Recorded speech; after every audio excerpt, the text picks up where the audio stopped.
5, 4, 3, 2, 1. We are live. Coming to you live. It's election night in America, 2025. Say what's up to the people, Dad. This is a monumental night. It's the first real test. Forget the polls, forget the pundits for a moment, although I will refer to some poll results. This is the real test where rubber meets the road, or shall we say, where voters meet the polling place, although in most of these elections, huge numbers of people have actually voted before Election Day, right, Sam? Don't they do that every time now? Yes, it's become very common. They vote by mail or they vote early at a polling place rather than voting at the election. So a lot of votes are already banked. Bank it in, baby. Which really diminishes the importance of what is happening on Election Day. We will keep you updated on all the key races and give you insights and commentary on the Virginia governor, the New Jersey governor, the New York mayor, and then, the late night California Proposition 15, which is to authorize the state of California to redistrict its congressional lines, which could net the state as many as 5 additional Democratic seats, offsetting what has already been done in Texas, where there has been a redistricting aimed at netting the Republicans 5 seats. And this was all started by who, Sam? Gaddafi. Pretty much. Our homegrown Gaddafi, Donald Trump, who initiated this months ago. Along with so many other attacks on our democracy, he has initiated a gerrymandering war, which saps the very meaning of democracy, Sam, and that is the voters, right? Right. Are supposed to choose their representatives. But when you gerrymander and jigger the redistricting lines, in effect, the politicians decide who is going to represent us. And as these Trump-initiated redistricting wars continue, there are going to be precious few competitive seats. And maybe even worse yet, blue states are going to become more blue, red states are going to become more red, and we are going to become even more of a divided nation. Exactly what we don't need right now. Can you believe it's already election day again? It feels like it was yesterday we were having our 2024 election stream, which didn't really go our way. But I didn't make predictions this time. No predictions this time, so we're chilling this time. Although I think, predict that Spanberger was going to win in Virginia and Mamdani was going to win in New York, and that California Proposition 50 was going to pass. I make no prediction about the New Jersey governor, although I think there is a better than even chance the Democrat wins. All right, so these are light predictions, not light predictions. Not based on a system like the keys to the White House that's been right 10 out of 11 times over 45 years. By the way, I did a seminar at Harvard for retirees, and the leader of the seminar, an eminent professor, said, no system can ever be 100% right.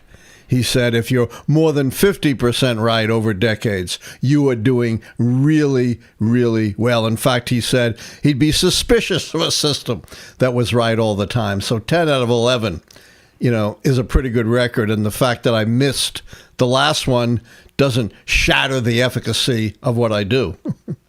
The key races we're looking at tonight are Virginia governor, New Jersey governor, New York City mayor, and Proposition 50 for New York. Proposition 50 in California. California, that's what I meant to say.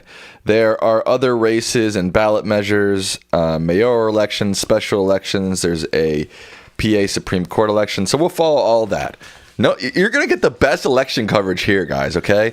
Turn off CNN and all the talking heads on NBC. Let me ask you this. What other election night coverage is going to be able to do this? None. Not even close. And let me acquaint you. Wait, no, you didn't. You totally walked all over my joke. Oh, sorry. God, man. I missed it. I was focused on giving them some information. I said that no other election coverage night is going to do this.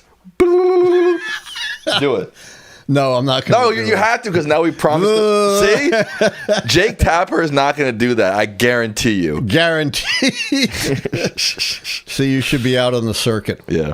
All right. Here are some things you probably don't know. Some very important ballot propositions. Oh. In states, other than New Jersey and Virginia that are having these statewide gubernatorial. Proposition LL. What? LL. LL Cool J? Colorado. LL Cool J? Yeah. Allows the state to retain and spend $12.4 million already collected for a very good cause, Sam. What's that? Healthy school meals for all. Oh, okay. Good thing. And guess what would happen without approval of this proposition? The money refunds to high-income taxpayers. Which state is this? This is the state of Colorado. I think it's called MM, not Is it? LL. Oh, I have it down as LL. Well, CNN has it down as MM. All right, Okay. whatever. We know that it's the same Okay, substantive, gotcha. Whichever it's called. Right. And it's backed by anti-hunger, education, and family advocacy organizations. Not a big surprise. Of course, Colorado's not going to close for quite a while, so we don't have any returns there. Maine, question 1. You got that? Got that. Require a photo ID to vote and restricting absentee ballot and ballot drop box rules. This is another attempt by conservatives to make voting more difficult. And we know from decades of research what happens when you make voting more difficult, Sam. Less people vote. Less people vote. Even if you don't believe the research, it's absolute common sense. Right. The harder you make something, the less likely people are to do it. So advocates of voting rights and democracy are very much opposed to this. Main question 2.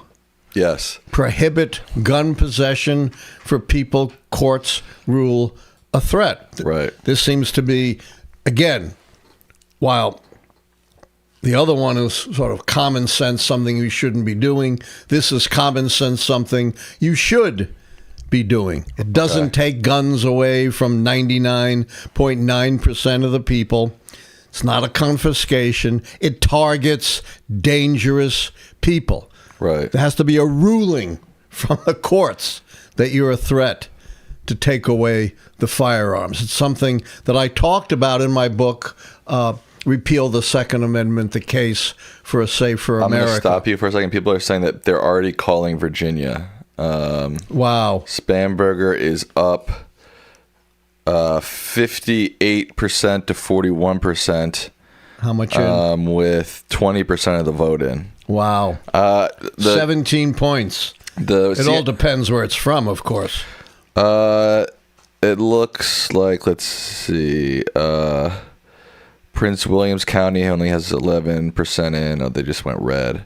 Loudoun County only has 31. Fairfax has 32. Richmond is still nothing in yet. Chesterfield County, 41% in. So it's tilting Democratic in terms of where the vote is coming from. But what's her lead? 15, 16 points? It just went down. I don't know what just happened. It just went from 20% reporting to 17% reporting. That's a little strange. She went down from 58% to 56%. Yeah, that's still an enormous lead, given it doesn't look like what Arlington, Fairfax has come in yet. Arlington and Fairfax is 32% in. Arlington is 16% in. All right, so it's somewhat tilting Democratic. But Alexandria is 6% in. Yeah. Yeah. So you're not calling it yet. I'm calling it. You're calling it? I'm calling it. Has anybody else called it? People are saying that people are calling it, but I mean the CNN website hasn't called it. Yeah. Who are? Let me check. The Associated Press would probably be the first to make a call. Yeah, let me check the AP. I am calling it. Really? It calls it Spanberger. Really? Yes. You know, I've made the earliest calls in every race we've covered, including calling Trump before anyone else. True. We did call Trump very early.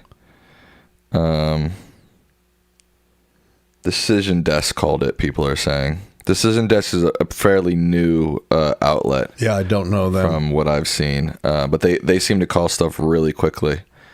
So Decision Desk and Lichtman Live are the first to call it.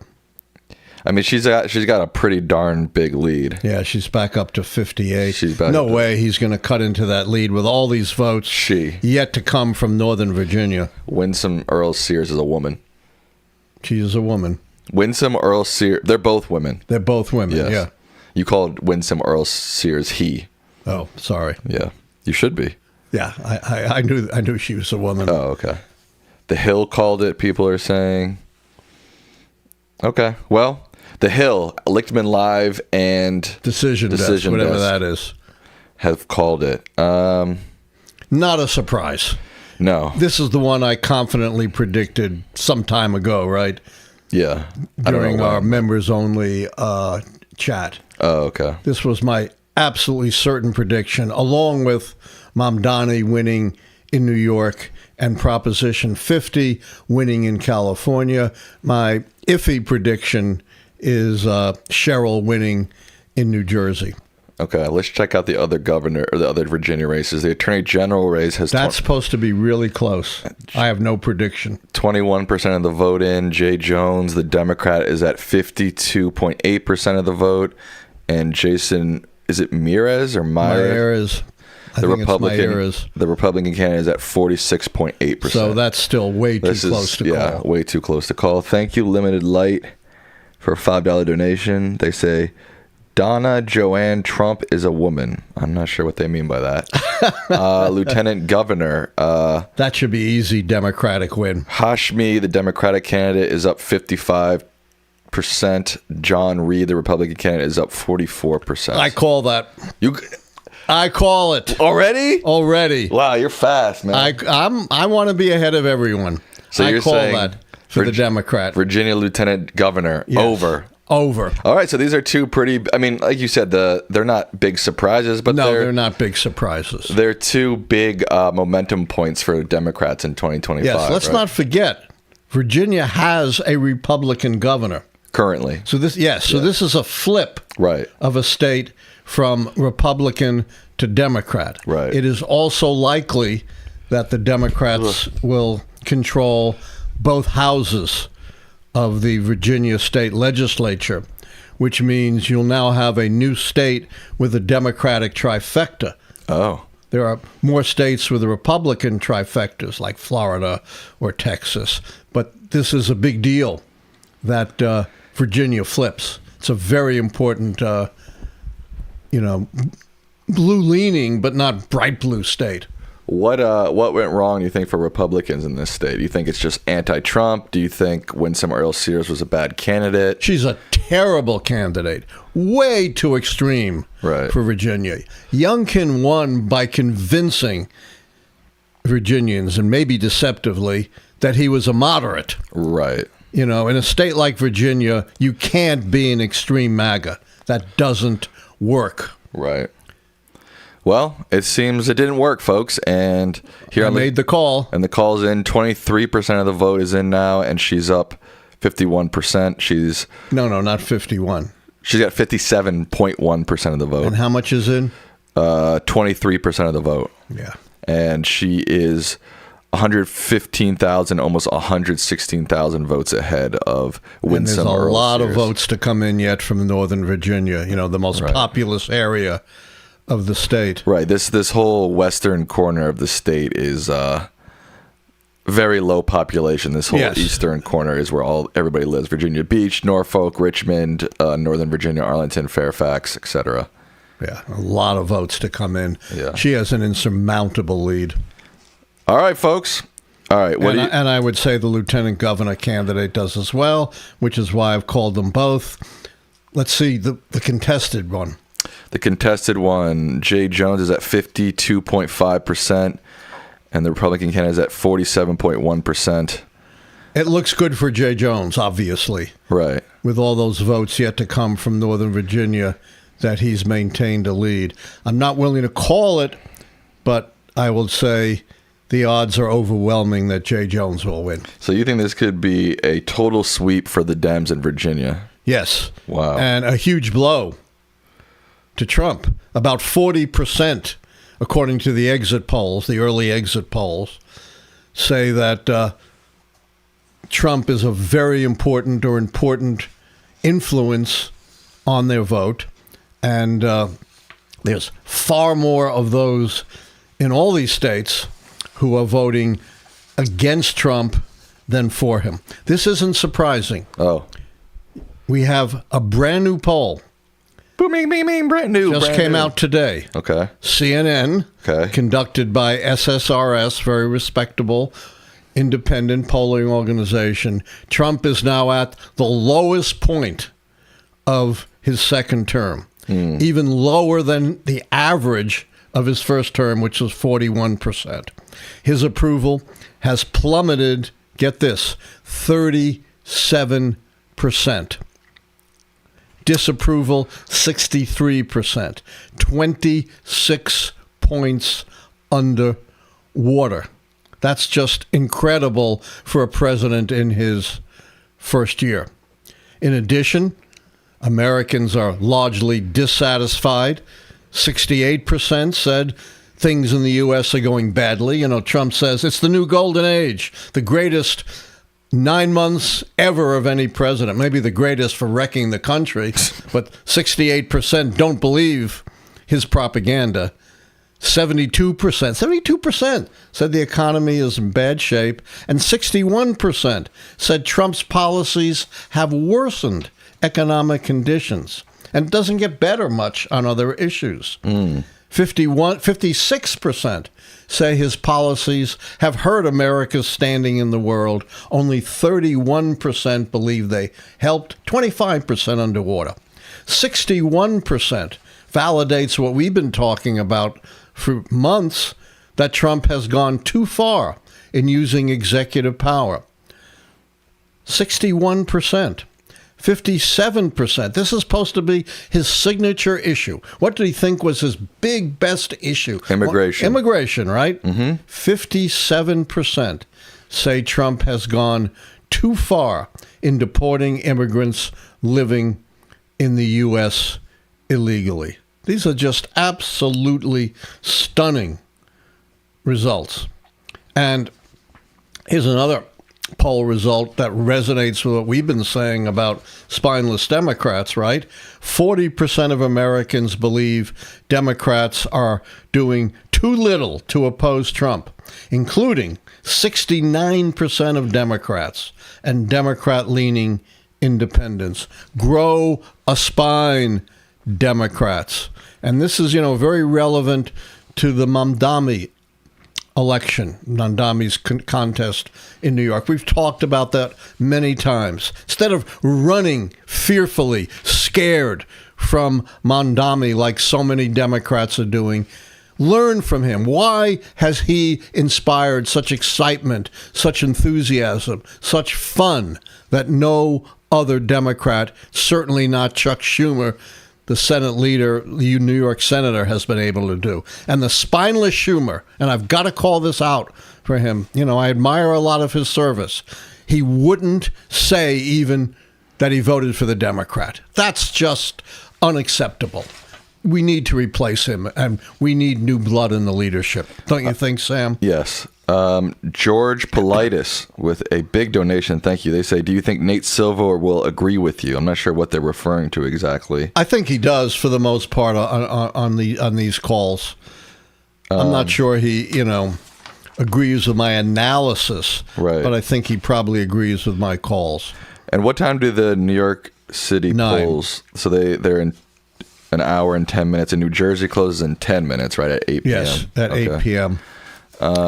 New Jersey is the most interesting, I think. Why do you say that? Because it's too hard to call, at least based on what we know at this point. But I'm not going to make an absolute prediction. Okay. But I will say, like I said in the Attorney General race in Virginia, I do believe 80-20 the Democrat will win. Okay.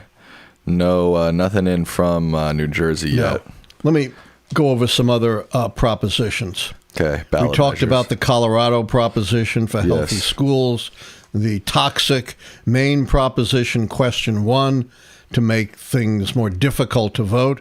Maine question 2, taking guns out of the hands of certified dangerous people. This is not gun confiscation. As I explained in my book, Repeal the Second Amendment, the case for a safer America.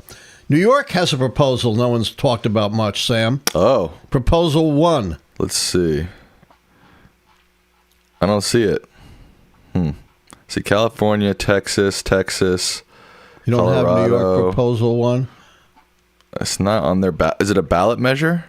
I believe so. It's not on the CNN All right, page. maybe it's not up this time, so we'll pass over that. Okay. Let's go to Texas 17. Do you have that? Texas. No. I've got 16 and 15. All right, what's 15 is about the Texas Constitution to guarantee parental rights, and 16 is Texas Constitution. Well, I don't know what parental rights mean. You need to be a little more specific. I don't know. That's what it says. It says it right there. You want me to read the whole thing? Yeah. This measure would enshrine in the state constitution the idea that, quote, a parent has the responsibility to nurture and protect the parent's child and the corresponding fundamental right to exercise care, custody, and control of the parent's child, including the right to make decisions concerning the child's upbringing. You know, this is really rich. That means a whole lot of nut. I mean, that kind of sounds like it's a whole lot. Nothing. But, you know, it's just shows the hypocrisy of the Republicans in Texas. Why? They have initiated one of the most stringent, punitive anti-abortion laws in the country. Yet at the same time, you know where they stand on maternal care and care of infants? Tell me. Terribly. You know, it's nice to, make these kinds of pious statements, but they are the epitome of what Barney Frank, a Democratic representative, once said, that the anti-abortion movement believes that life begins at conception and ends at birth. Okay, then. And they're even worse than that because, they're lagging in maternal care as well as infant care as well, and lagging in insurance. Okay, the next Texas proposition I have is 16. Yes. Amend the Texas Constitution to require U.S. citizenship to vote. Is that documentary citizenship? Non-citizens are already prohibited from voting in Texas by state law. This measure would add the restriction to the state constitution, making it harder to change in the future. I'm not sure exactly. Let me see this. This is what your mom sent me. I'm not exactly sure what this means. It's already illegal for non-citizens to vote. Non-citizen voting is a non-problem. There have been numerous studies showing that non-citizen voting is an incalculably small percentage of ballots cast, way under 1,000th of 1%. And usually when non-citizens vote, it's a mistake. It's not some deliberate attempt to defraud the electorate. So this proposition strikes me as a prelude to doing something incredibly pernicious, and that is requiring documentary proof of citizenship, something that Donald Trump is pushing and would be a disaster. 21 million Americans tilted towards, obviously, the poor, the marginal, minorities, either don't have documentary proof of citizenship, like a passport, or don't have it ready at hand to present at the time of voting.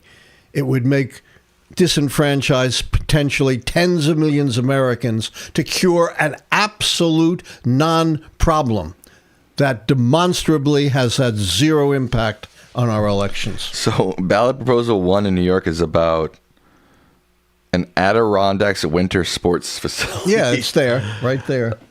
Okay, I just don't. I guess CNN just doesn't find that to be of national what about importance. The other part of it? Adding to the forest reserve, is that? I don't know. I just don't think those are, big national. Big enough. Yeah, I think. But certainly, what's going on in Texas and Maine. Yeah, they're all right here. CNN is following the ballot measures: Maine 1, Maine 2, Colorado MM, Texas 15, Texas 16, we California already discussed 15. those. What about state of Washington? Are they following 8201? I don't see it here. Let me see if I can find it specifically in the state races. I'm not sure if they actually have that. All right. It's yeah. I just don't think they're very not big enough. But we've highlighted a few that most people probably haven't been paying attention to, right, and are very important. So let's go back to Virginia and see where things stand. Oh, they called it. CNN called it. After us, of course. After us, of course. Of course. But I'd like to look at the actual results. So right now we have 32% of the vote in Abigail Spanberger is at 54.3%. Winsome Earle Sears is at 45.5%. Spanberger is up by 95,000 votes with 32% in. She is the projected winner. An Attorney General? Attorney General is getting closer. Yeah, I told you that one was too close to call. Jay Jones is at 50.1%. Jason Miarez, I don't know why I can't pronounce his name. I've seen his ad like 1,000 times. Is at 49.4%. Jay Jones is only 7,600. Oh, there was a quick jump. 33% of the vote is now in. Jay Jones is now up by 9,000 votes. And do we know where the votes are coming from? Sure, of course. Where do you want to know where they're which counties do you want to know? Yeah, I want to look at Arlington, Fairfax. Okay, Fairfax is 37% of the vote in. He's got 69.5%. So there's a lot. That's 150,000 votes at 30 some odd percent. Yeah. So that would mean close to 300,000 more votes are likely to come in from there. Yes. Alexandria, Arlington. That was Fairfax, I said? No. Not Fairfax City. Fairfax County. Yeah. No, that's what we just did. Oh, we just Arlington is 32% of the vote in. He's at 72.5%. He's got 22,000 votes. It's over 30. So 60,000 more votes are going to come in from there. Right. Where else do you want? Alexandria. Let's look at the other northern Alexandria. Alexandria has 45% of the vote in. Jay Jones, the Democrat, has 76.4% of the vote. He's got 21,000 votes. Yeah, probably another 30,000 votes are going to come in from there. Yeah. Those are the main. That was Arlington, Alexandria, Fairfax. Those are the main northern. We got all the northern Virginias. Make sure you got them all. Loudoun County. Loudoun County, he's at 59% with 95, but there's 95,000 votes, and there's 95% of the votes are in. So that's done. So that's pretty much over. Now look at some of the rural counties. Let's see. Buckingham County has got 33% of the vote in. The Republican Jason. You're looking at the wrong race there. Oh yeah, we're looking at the mayors, right, not the governor. I got it. Jason Miarez is at 57, almost 58% of the vote. Is only 2,600 votes. 2,700 votes, and it's already 42% of the vote in. Look at some other 60% of the vote in Nelson County, 61% in Amherst County, 27% in Ottapamax County. Prince Edwards County has 62. They're kind of all over the place. But there's a couple of rural counties that have quite a bit of their vote in already. Yes. What's Rockbridge? Rockbridge County has... It's a little bigger. 25% of the vote in. But look, it's still very small. Has, there's about, 2,600 votes in total. Yeah. Look at some of the northern red counties. Fauquier County. Yeah. Fauquier County has 25% of the vote in, 64% to the Republican. There's about 8,700 plus votes. So in there right could now. be quite a few more votes. Yeah, there could be more coming in from there. 30,000. Stafford, that's not Stafford, only 14% of the vote in, and there's already 8,500 plus votes see, in. some of those rural Northern Virginia counties still have a lot of votes to come in. This is way too close to call. It's now at a complete tie, 49.8% to 49.8%. Yeah. This is going to come down to the wire. This one. Yes, we may not know tonight. The lieutenant governor's race. Hashmi the Democrat is at 52.5% of the vote. John Reed, the Republican, is at 47.2%. Hashmi has 61,000 vote lead right now. Yeah, that's not totally comfortable, but I'm still comfortable in calling that one. Patrick Murray just donated $2 and says, "Do you see any Republicans denying the results tonight?" I mean, Trump has already started that. He's already said rhetoric. it's rigged. He's already said in California. Any it's rigged. election that he or his supporters lose has to be rigged. Right. How much did he donate? $2. Nice. The New Jersey polls just closed. Let's see if we've got anything from that governor's race. Still no votes in from New Jersey, but they Must should have just closed this minute. Yeah, 2 it's minutes 8:02, ago. so they closed 2 minutes ago. Yeah, Virginia's been pretty good at getting results in fast. I don't know where New Jersey would stand. I don't know either. Let's see if any mayor races are in yet. Doesn't look like any mayor race results are in. No, there's a Jersey mayor race. I think Jersey City, but it's not in. Not in. Oh, there's some stuff in for Texas 15.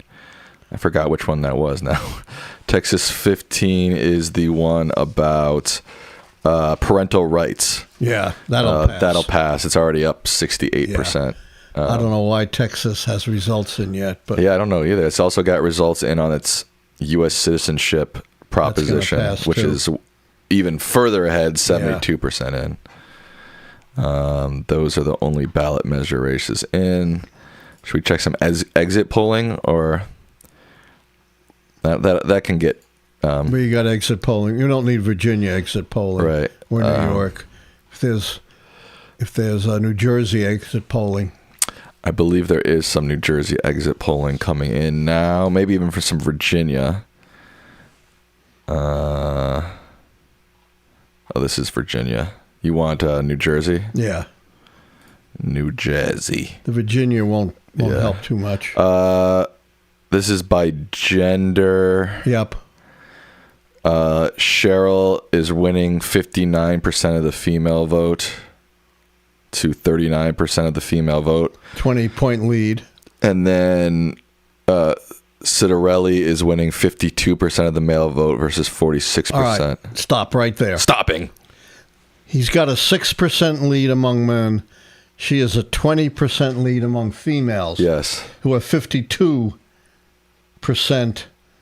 of the vote. Right. That means she should win pretty handily if those numbers are right. Okay. So it's good news for Sherrill, possibly. Very good news. Oh. In fact, there's no mathematical way he even comes really close if those numbers are correct. And we don't know that, of course. It's a poll. It's not actual votes.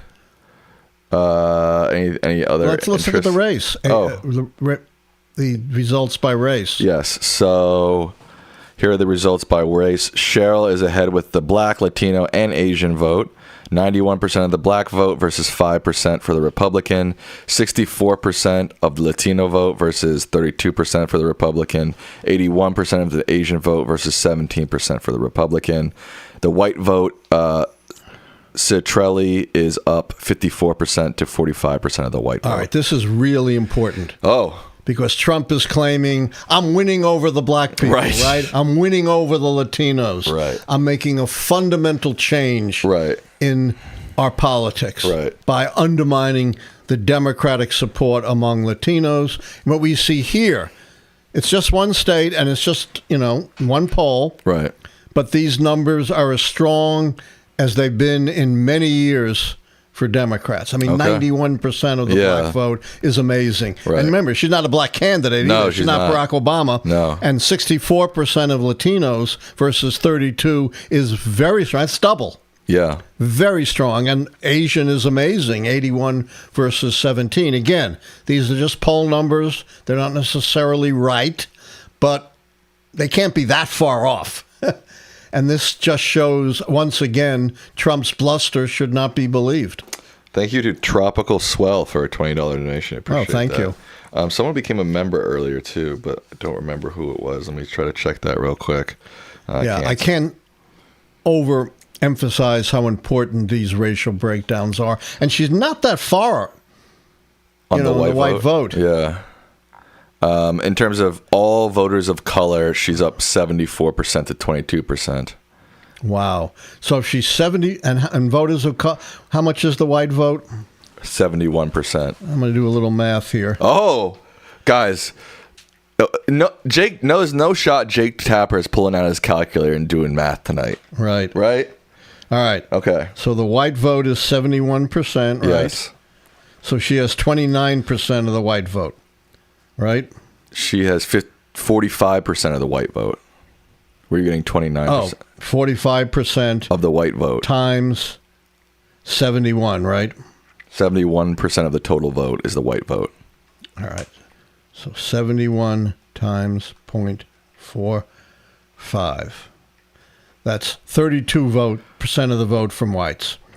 And minorities are 29%. Of the total vote. And what's her total among minorities? She's got a 74% among voters of color. That comes out to 54%. So she's going to win. Well, assuming based these on numbers these polls. are right. I know. That's what I'm not saying. vouching for these numbers. Right. But that kind of tells you also that the gender numbers are probably right. In other words, both of them jibe. Right. When you do the math on the gender numbers or you do the math on the racial numbers, she comes out ahead. Right. And not close, by about 10 points. Nice. Again, I'm not vouching for any of this. I'm simply saying when I do the math, that's what I come up with. Right. Based on these numbers, when you take these numbers and do the math, she wins. She wins and wins fairly handily. I want to take a moment to do some housekeeping. Yes, there please. are almost 1,500 people watching. I don't know how to tell how many people have liked, but probably not 1,500 of you have liked. So please like the stream. It helps us a lot. Subscribe if you're not subscribed, and become a member, because remember, members get big perks on this channel. So results are coming in from New Jersey. And right, donate if you can. And if you can, we always take. All right. Results are pouring in New Jersey. You know, percent? There's no shot Rachel Maddow is doing sound effects with her voice. There's no shot. No shot. No shot. And no shot Jake Tapper is doing this. Right. Exactly. I can only do it with one hand. But guess what, folks? What? This is the last time you'll see my sling. Right. He's getting it off when? Friday. That's exciting news. Anthony, our moderator, says there's only 519 likes. Come on, guys. Come on. Help us out a little bit. All right. Results in from NJ. Mikie Sherrill has 54.4% of the vote. Jack Ciattarelli, is that how you say it? Yeah, I think so. Ciattarelli. We'll call him Ciattarelli. Jackie C. Mikey S. and Jackie C. Mikey S. has 54.4% of the vote. Jackie C. has 45% of the vote. The Democrat is up by 36,000 votes. There is 12% of the estimated vote. Do we know where they're coming from? Looks like there are 30,000 votes coming in from Burlington County. Is that a red county? It looks like it. Should be a red. He's up 98%. What percent is in? 16% from Burlington. There's some votes in from Ocean County, New Jersey. 41% of the vote in. He's got 72,000 votes. She's got 41,000 votes. So, but a lot of votes are in from there. 42%. Look, check out Bergen County. The Ocean is red. Bergen County. Bergen County. Cumberland, Salem. Up in northern. Oh. Sussex, Morris, Warren. All right, you see the big blues? Check out the blues. The blues. That's There's Bergen County. Yeah, 20% of the vote in from Bergen County. She's up 51% to the Republicans 48%. Wow, that's pretty close. Yeah. Let's see, Hudson County, that's Newark. She's up huge. She's up 78%. What percentage is in? 40. So there's quite a bit of votes in there. Thank you to people are gifting memberships. Hold on. Nice. Interesting. Those aren't those numbers aren't looking crazy in her favor. No, they're not. Bobby C became a member and then gifted 10 memberships. Thank you to Bobby thank C. you. Appreciate that. Master of the Universe became a member. Thank you for that. Appreciate that. Yeah, that's a little strange. A little strange. Look at some of the other blues. Burlington County that we said that must have been a mistake. County was looking strange. I think they didn't. He had 98% of the vote. That was an error. So it's shifted. In Burlington County, she now has 65%. He only has 34%. But the lot's in. 46% in. Right, but before that, they were saying that he had 72,000 votes. She's up 63% to 37 because a lot of the blue counties are in. So that's a deceptive mark. She's not going to win by, of course not, 17 points. Right. But it's better than I thought because Burlington was an error. Right, look at some of the other blues. Essex, that should be blue. That we just looked at that. 35% of the vote in. She's way ahead there. Yeah. Where is Hudson County? Didn't we just talk about that? Never mind. Passaic, that's one you should look at. It's grayed out. No vote, nothing in. The only things we have in are from Bergen County, Essex County, Ocean, Burlington, Camden, which is outside of Philadelphia. What percentage of the votes 46% of the vote in there. Yeah, a lot of these blue counties, that's why she's up 17 points. And so a lot of these blue counties are heavily in. But remember, they have much bigger votes than the smaller rural counties. So even though more of the vote is in, there's still a lot in terms of numbers to come. She's not going to win by 17, whatever it is, 16 points. No. It's not as bad as I thought. I thought it was kind of bad. Union County, New Jersey's also has. That should be good for her. 20% of the vote in. She's got 66% of the vote to his 33. Yeah. Can you pass me my drink? 1 second. Where was I seeing Hudson County? I thought I saw we were in Hudson County at some point. Maybe not. Your drink? Yes, sir. Right away, sir. What percentage was in from Newark? Newark. She was like 80% there. She's at 78%.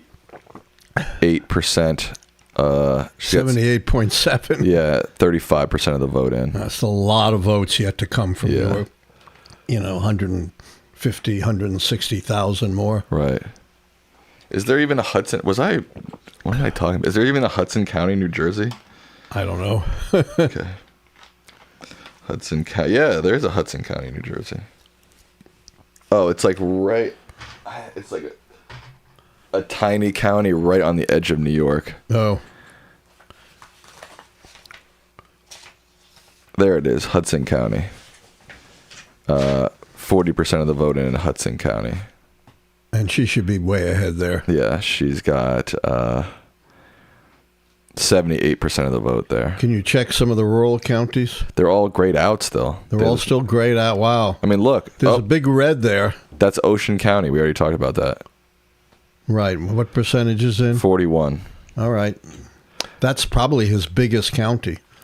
CD said, Sherrill got this. She has outperformed Kamala and Governor Murphy, the Dem who won the last time, in several counties already. Okay, so we got a New Jersey political insider in the chat. Coincides with what I said based on the exit polls. Right. That whether you parse the numbers for gender or the numbers for race, she comes out close to 10 points. Right. So, we ready to call this? It's up to you. I call it. Oh my God! I'm the first one to call it. Wow. Absolutely. That is amazing. No way he's going to overcome a lead that big, or that the race and gender numbers could be that far off. There's no shot. Chris Hayes already called it. No shot. No shot. No shot. We're all right. way ahead of everyone. We're calling it here. Mikie Sherrill. Yeah. Let's go back to Virginia and look at lieutenant governor. Oh, right. Because that's I think the closest one. He is up a little bit from last time we checked. Jay Jones, the Democrat, is up. He's got 50.7% of the vote. The Republican has 48.9%. This is going to go down to the wire. Yeah. How about lieutenant governor? Thank you to Ritanch Hans for gifting some memberships.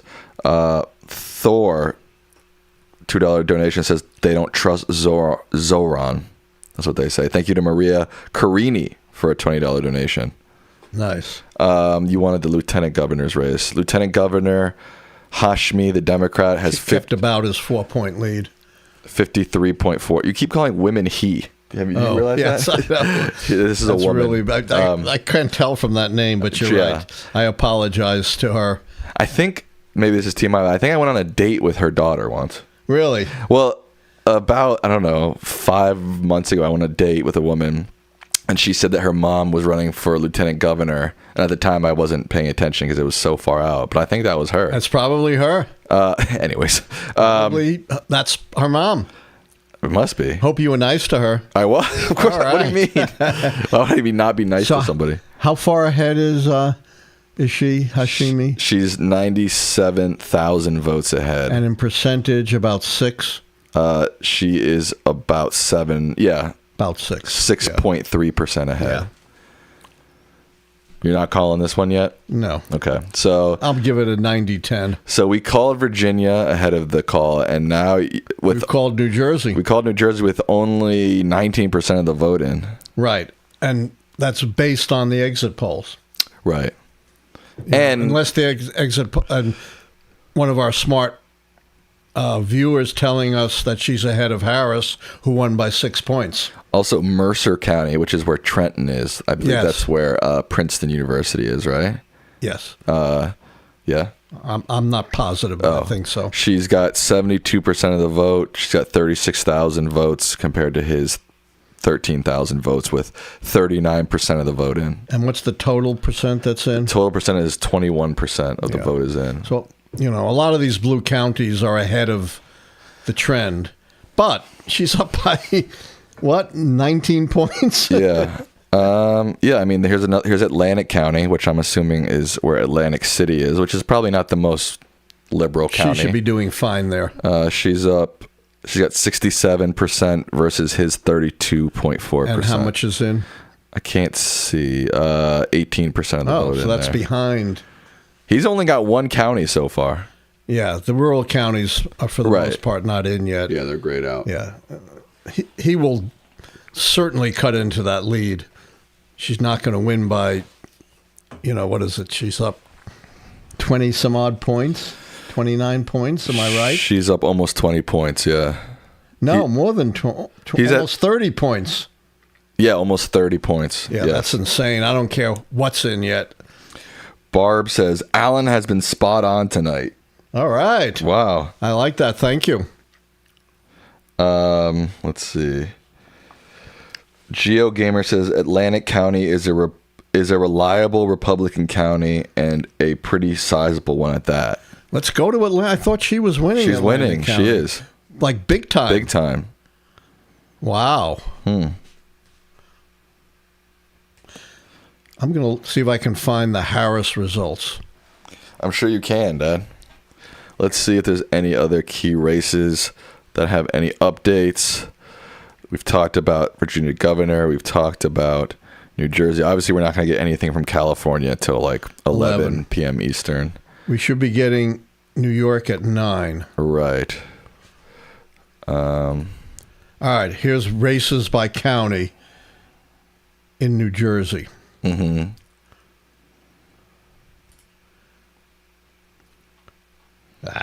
It just gives a map, which is hard to, I don't know which is which. Let me see. If you could find Atlantic County. I've already got it, Dad. Atlantic County, New Jersey was 50.7% Trump, 47.7% Harris. And where is Sherrill now? Sherrill is 67% Sherrill, 32% the Republican, with 18% of the vote in. It's like a 20-point jump. Yeah. And how much is in? 18. Yeah. Wow. Now, maybe it's an unrepresentative 18. Maybe, yeah. I mean, still, 20% is not nothing. Yeah. Where is she in Bergen? Bergen. She is 60% of the vote in Bergen County. All right, check out Bergen. Okay, Bergen County, New Jersey. You're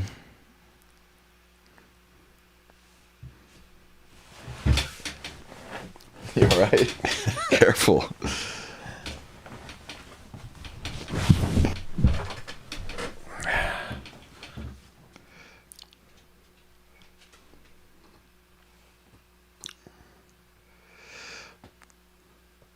Hold on.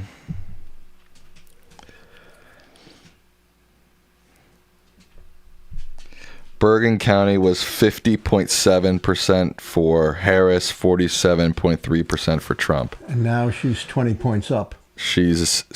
Right now it's 60.5% for Mikie, 39.1% for Jackie. Yep. So these are 21 plus percent. with 35% of the vote in. So she's making huge gains from Harris. What the hell happened to Harris, man? I'm getting more and more people. I'm not buying into it, but I'm getting more and more people writing to me saying there's new evidence suggesting that there was chicanery in 2024. I'm not buying into it, but remember on election night, our response was we're flabbergasted. I'm still flabbergasted. Yeah, I haven't seen any good evidence of that, but I have seen pretty good evidence of what we just seen, that Mikie Sherrill is destroying Kamala Harris in terms of percentage differences. Yes, based on my calculations, she should win this race by double digits, maybe low double digits, but double digits. Way outperforming Harris's 6. Michael Gonzalez says that Harris was a weak candidate. Do you buy that? I don't know. She smashed Trump in the debate. You know, it's easy to say after the fact. Right. Always, because I remember candidates are always weak candidates. Right. I remember leading up to the election, people were like, she's got so much momentum. Exactly. Great crowds. The crowds. Excitement. Yeah. So I don't, you know what you can do with after the fact analyses. No disrespect to whoever that was. That was Michael Gonzalez. All right. One of our buddies. Yeah. I'm not disrespecting, but, you got to be really cautious about after the fact claims, and losing candidates are always bad candidates after the fact. Right. 26% of the vote in. She's 200,000 votes ahead. Wow. I'm surprised no one else has called this yet. It seems pretty. Maybe others have. I'm surprised CNN hasn't called this yet because it seems pretty. How about Decision Desk? They seem to be, a little bolder. Yeah, let me check. CNN. Let me check Decision Desk. You all right? Yeah. It's just awkward trying to sit with this sling. Do you want me to take it off? No. Okay. Let's see. Decision Desk called it. They did 9 minutes ago. So we beat them. Did we beat them? How many minutes ago did we call it? We called it about 20 minutes ago. Okay. We beat Decision Desk. We beat everyone. I guarantee you we beat John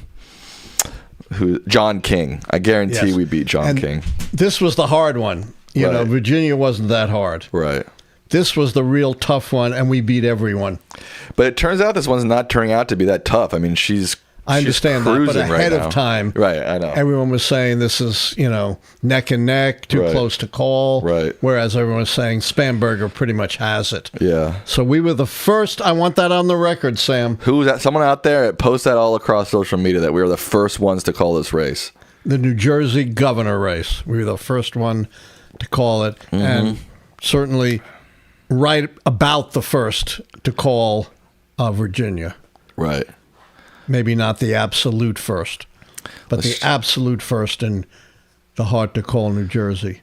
Seems like Spanberger is staying consistent at 54.9%. Yeah, I think she'll win by about 10 points. That seems about right. Yeah. How much of the vote's in? 52% of the vote is in. Attorney General is still very tight. It's a point. No, it's exactly a 1 point lead for Jay Jones, the Democrat. Yeah. Yeah. We may not know that until there's a recount. Plus, they got to count provisional ballots, which, by the way, tend to tilt Democratic. CDC said they heard that Westmore just said that Maryland appears to be moving forward with their own redistricting efforts. I can't comment on that, having been an expert for the state and being involved in other redistricting. I can't comment, except in general terms, about redistricting. I can't comment on any individual state. Lieutenant Governor, did we call that? We called that, right? Yeah. CNN still hasn't called that. 53. He's got steady 6.5 point lead. She. Yes. The mother of your girlfriend, right? I got Not my girlfriend. I went on one date with her. She has a steady 5 to 6 point lead. Yes. 100,000 votes ahead. Yeah.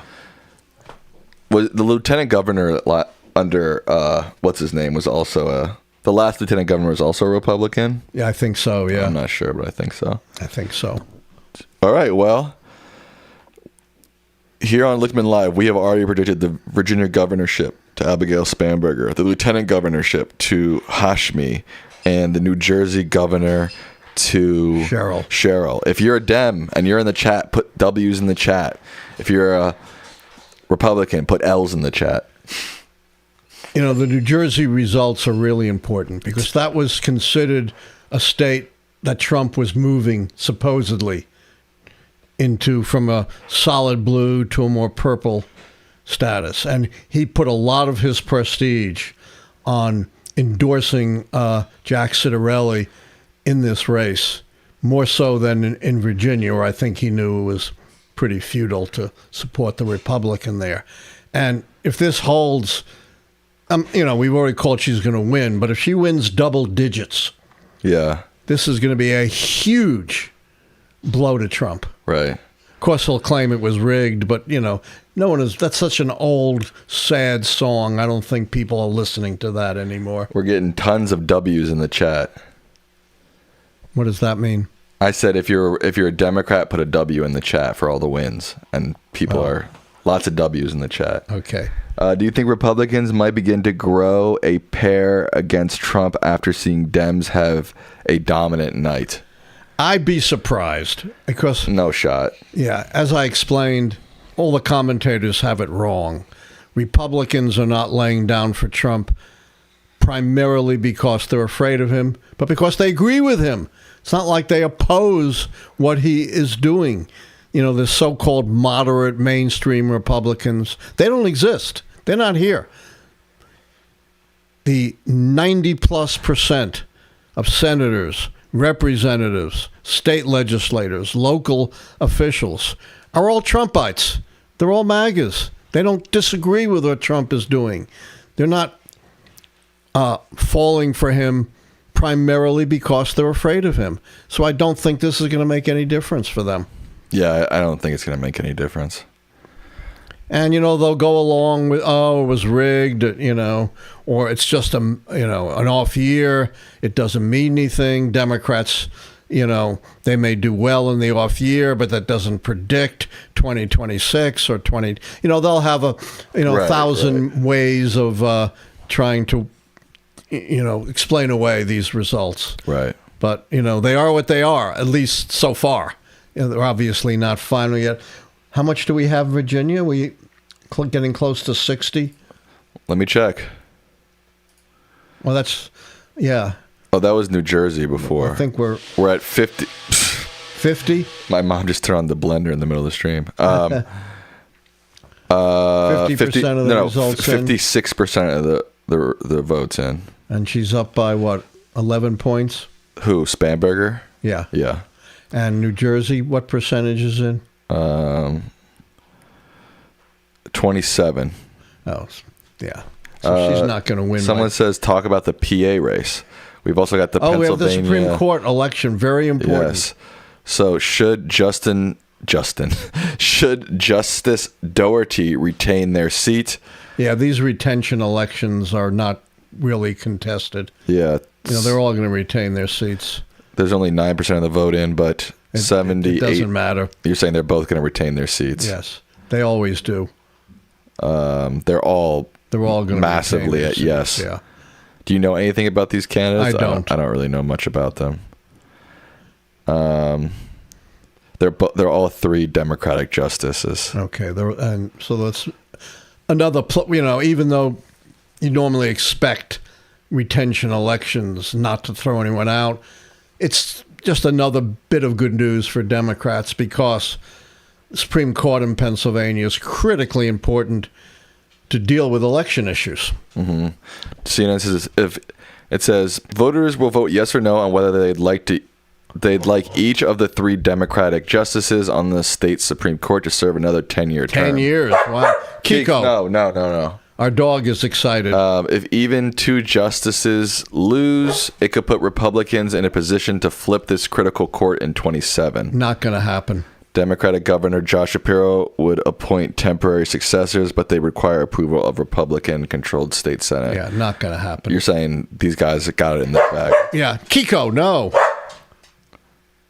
Your dog is too excited. I know. By these results. All right, let's check out New Jersey. Back to New Jersey.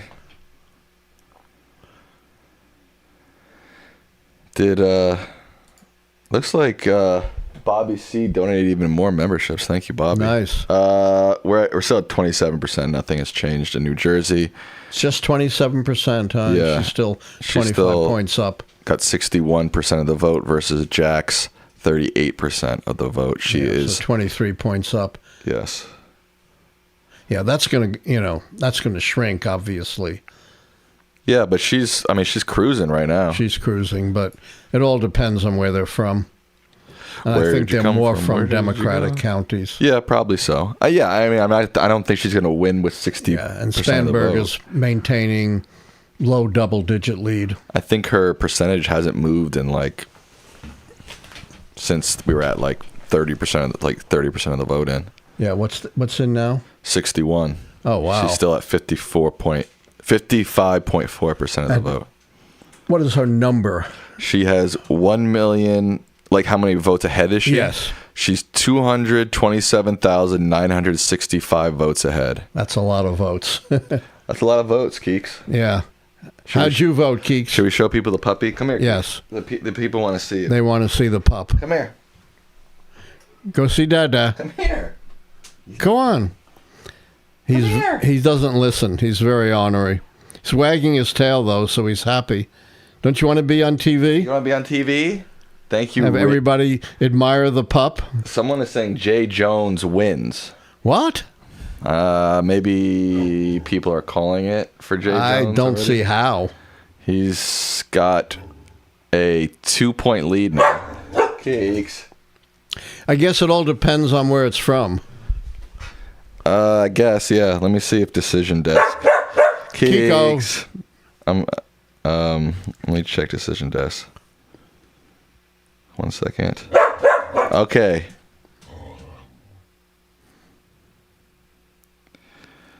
Dead air, Dad. Oh yeah, he's checking. that would mean a clean sweep of everything. Right.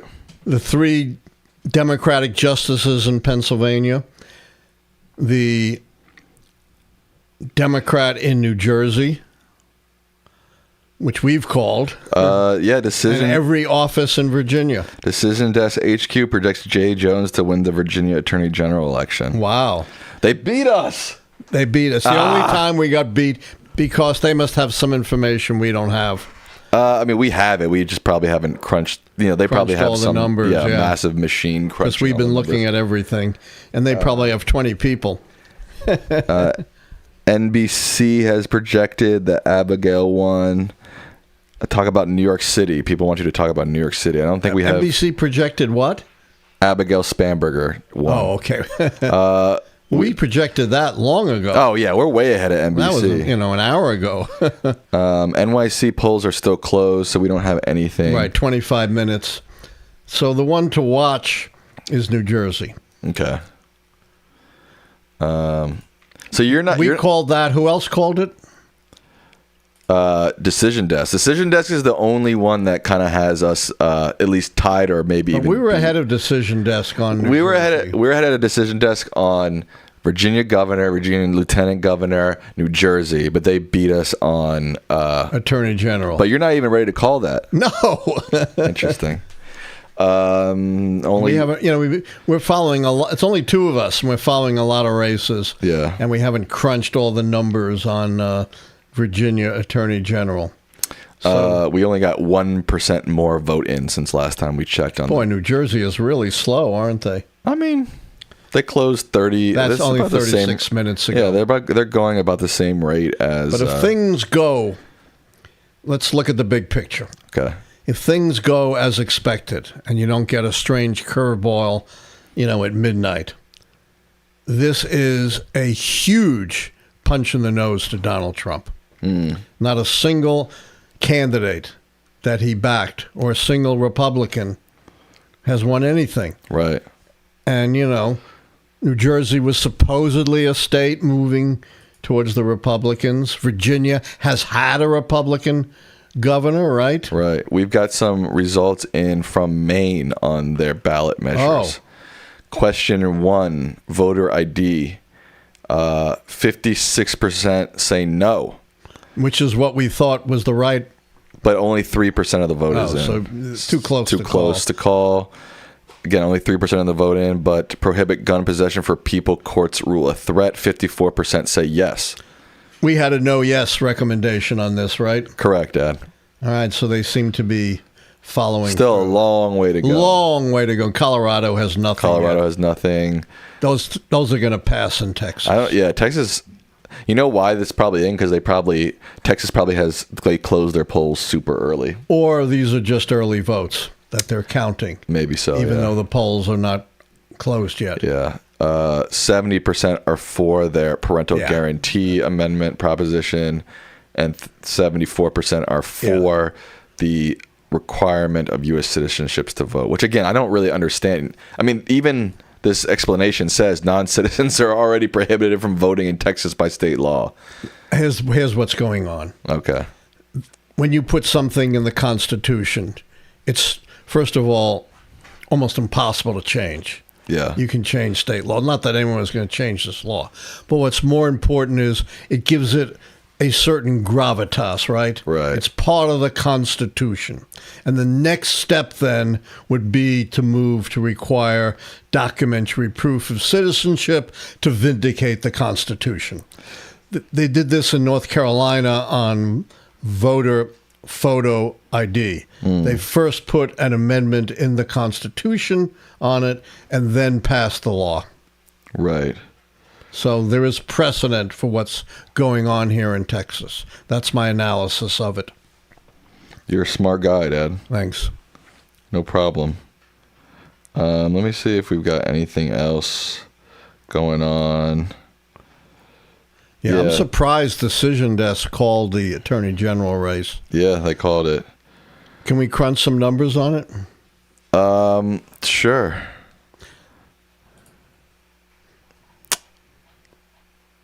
Okay. What percentage is in? 62% of the vote is in.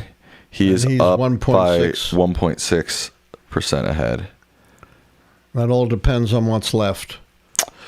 Okay, so in Loudoun, Fairfax County, there is 59% of the vote in. He's got 171,000 votes to Jason's 77,000 votes. 59% is in? Yes, almost 60%. And what's in across the state? Across the state is 63. So it's behind. It's behind. That may be one reason why they called it. What about Fairfax? That is Fairfax. Oh, you mean okay. this? Loudoun, Falls Church, Arlington, Prince Williams, 95% of the vote in. Okay, it's basically over. 96% in Loudoun. Arlington, 49% of the vote is in. So they're behind. Yeah. And he's way ahead in Arlington, of course. Yeah. Alexandria, 78% of the vote in. Yeah. I'm not sure why they called that. You're not ready to call it yet. No, I mean, Richmond, Virginia, which is Henrico County. That's the suburb of Henrico County, Richmond City. Richmond City has 25% of the vote in. And he's way up. So, I can see why they might have called this. But it's still too early for you. For me, I'll give Decision Desk one up on just one race. Okay, fine. This is from Axel Moreno, who's been a member for 14 months. Wow, thank you.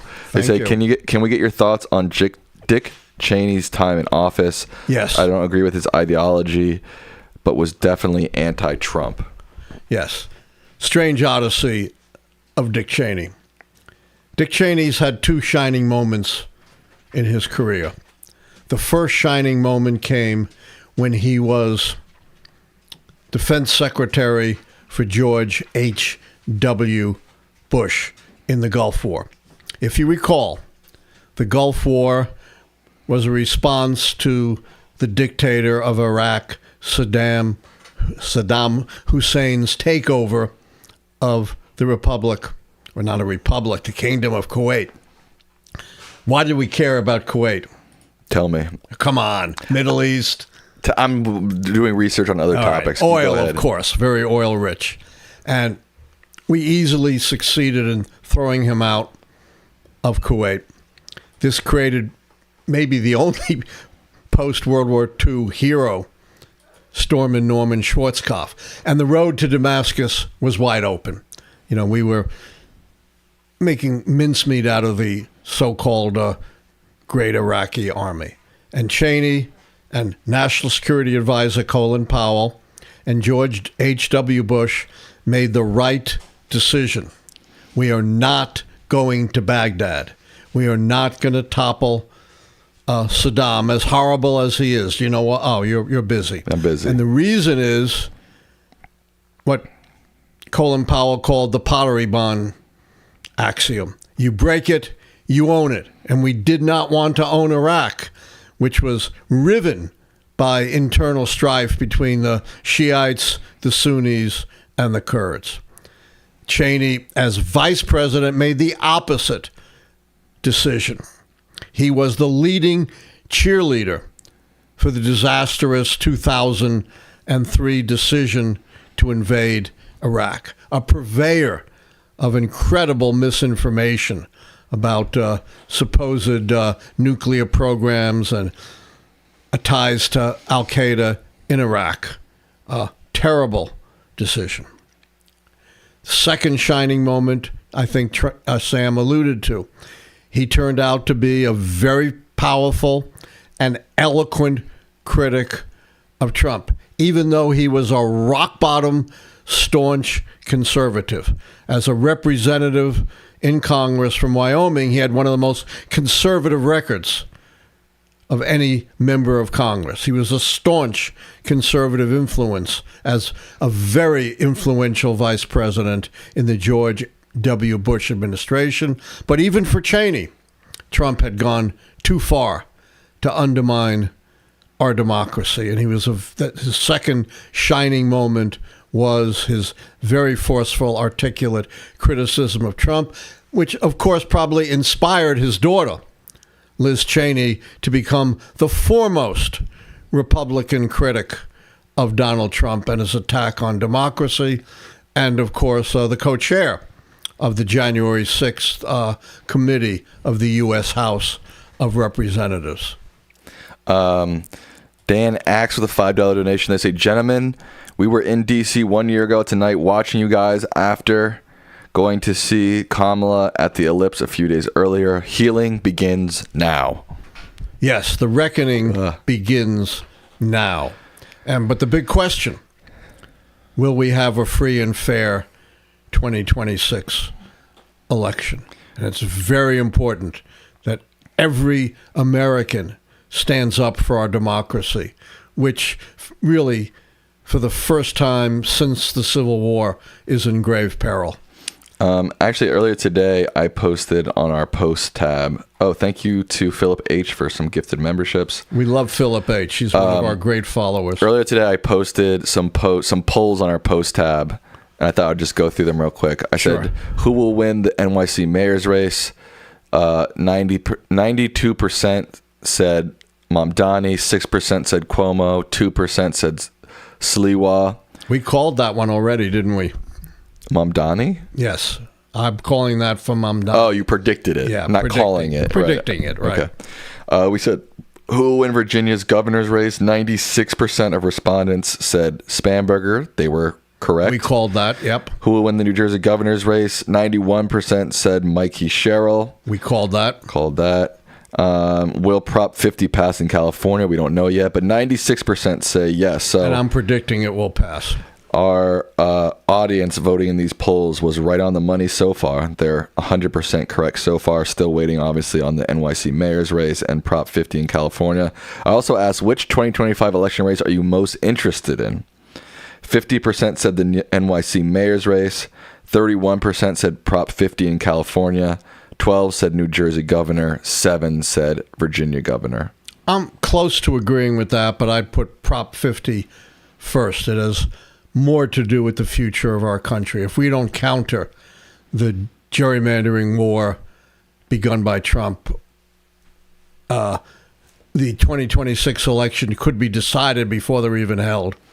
Yeah. I mean, it's hard for a proposition to get more interest than a race with two humans and, Yeah, I agree with that. And, like the New York City mayor's race, I think, is going to be a sign of things to come for the Democratic Party. Yes, it's the sexiest race by far. Yeah. No question. Yeah. And I'm very interested in it. I'm just making, as a professor, the broader point on what's more critical for the future of the country. Right. Although you can't underestimate how important, even though he's just going to be a mayor, Mamdani is, because he represents something new and exciting. And, I've been pounding this for months. It's something that the Democrats should learn from and not run from. And just tonight, or this afternoon, I heard commentary on CNN, I think it was, or maybe MS, catching up with that point. Mm-hmm. It looks like Abigail Spanberger is already giving her victory speech, Dad. So nice. Dems in Virginia are very happy. I should think. Abigail Spanberger has won. I think all major outlets at this point have projected her as the winner. My drink. You drank? My drink. But first you got to go like this.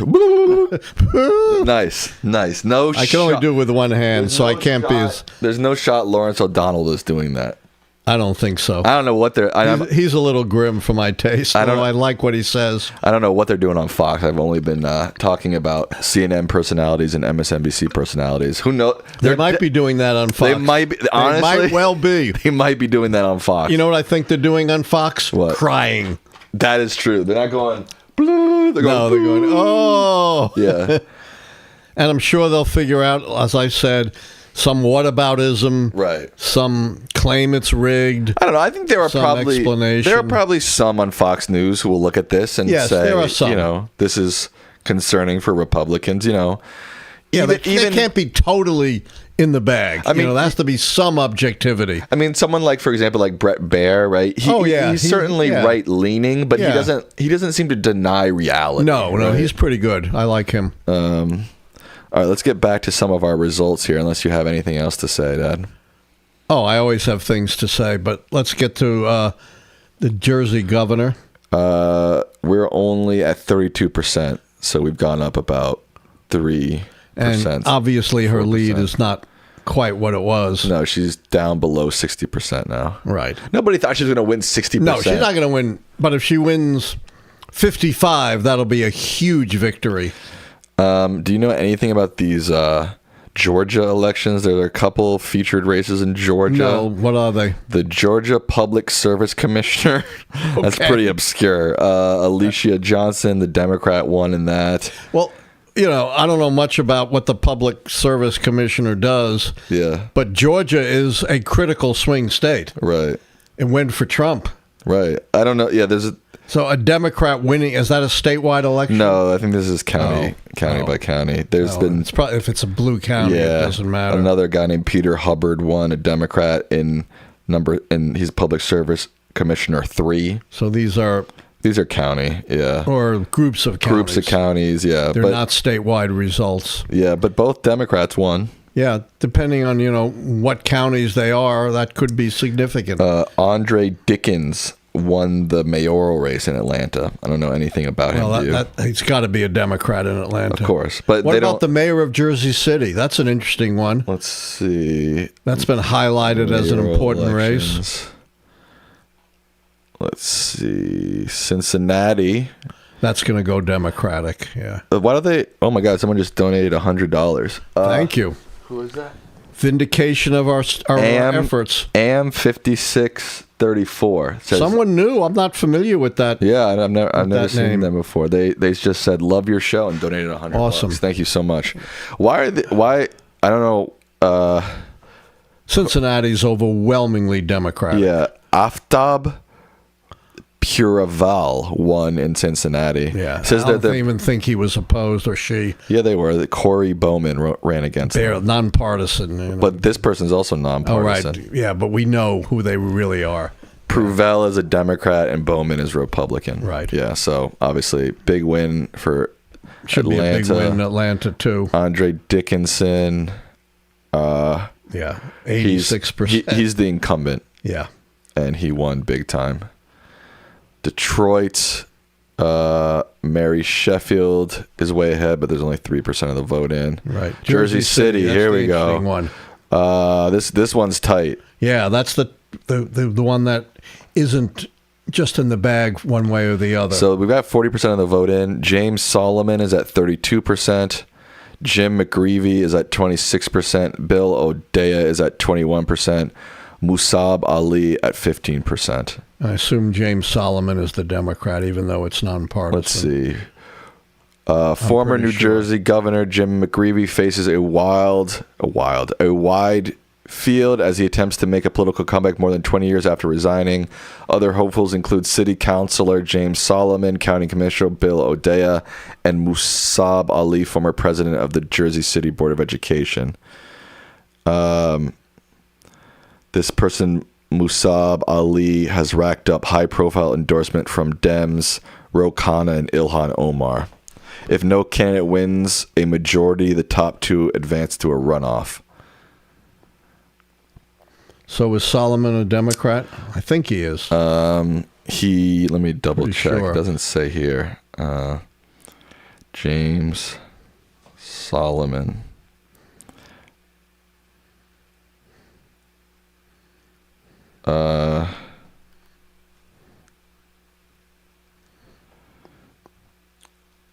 If anybody in the chat knows, tell us.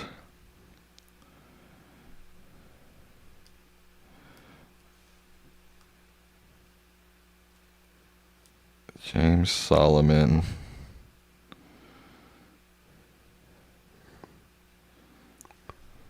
It's really hard to tell. Yeah, I don't know. Maybe they don't have parties. They don't have parties, but usually you know.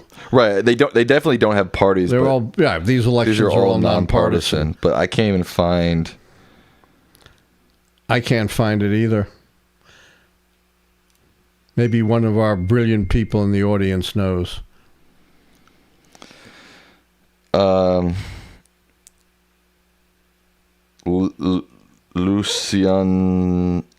Lucius Donnie, email me lickman.sam@gmail.com. Thank you. I can't find. I can't find any kind of party affiliate. We know James McGreevey's a Republican, right? Is he? I think so. Let me see. He used to be governor. James McGreevey. Yeah, I know that. If I remember correctly. Yes, he's a former governor. I'm pretty sure he's a Republican.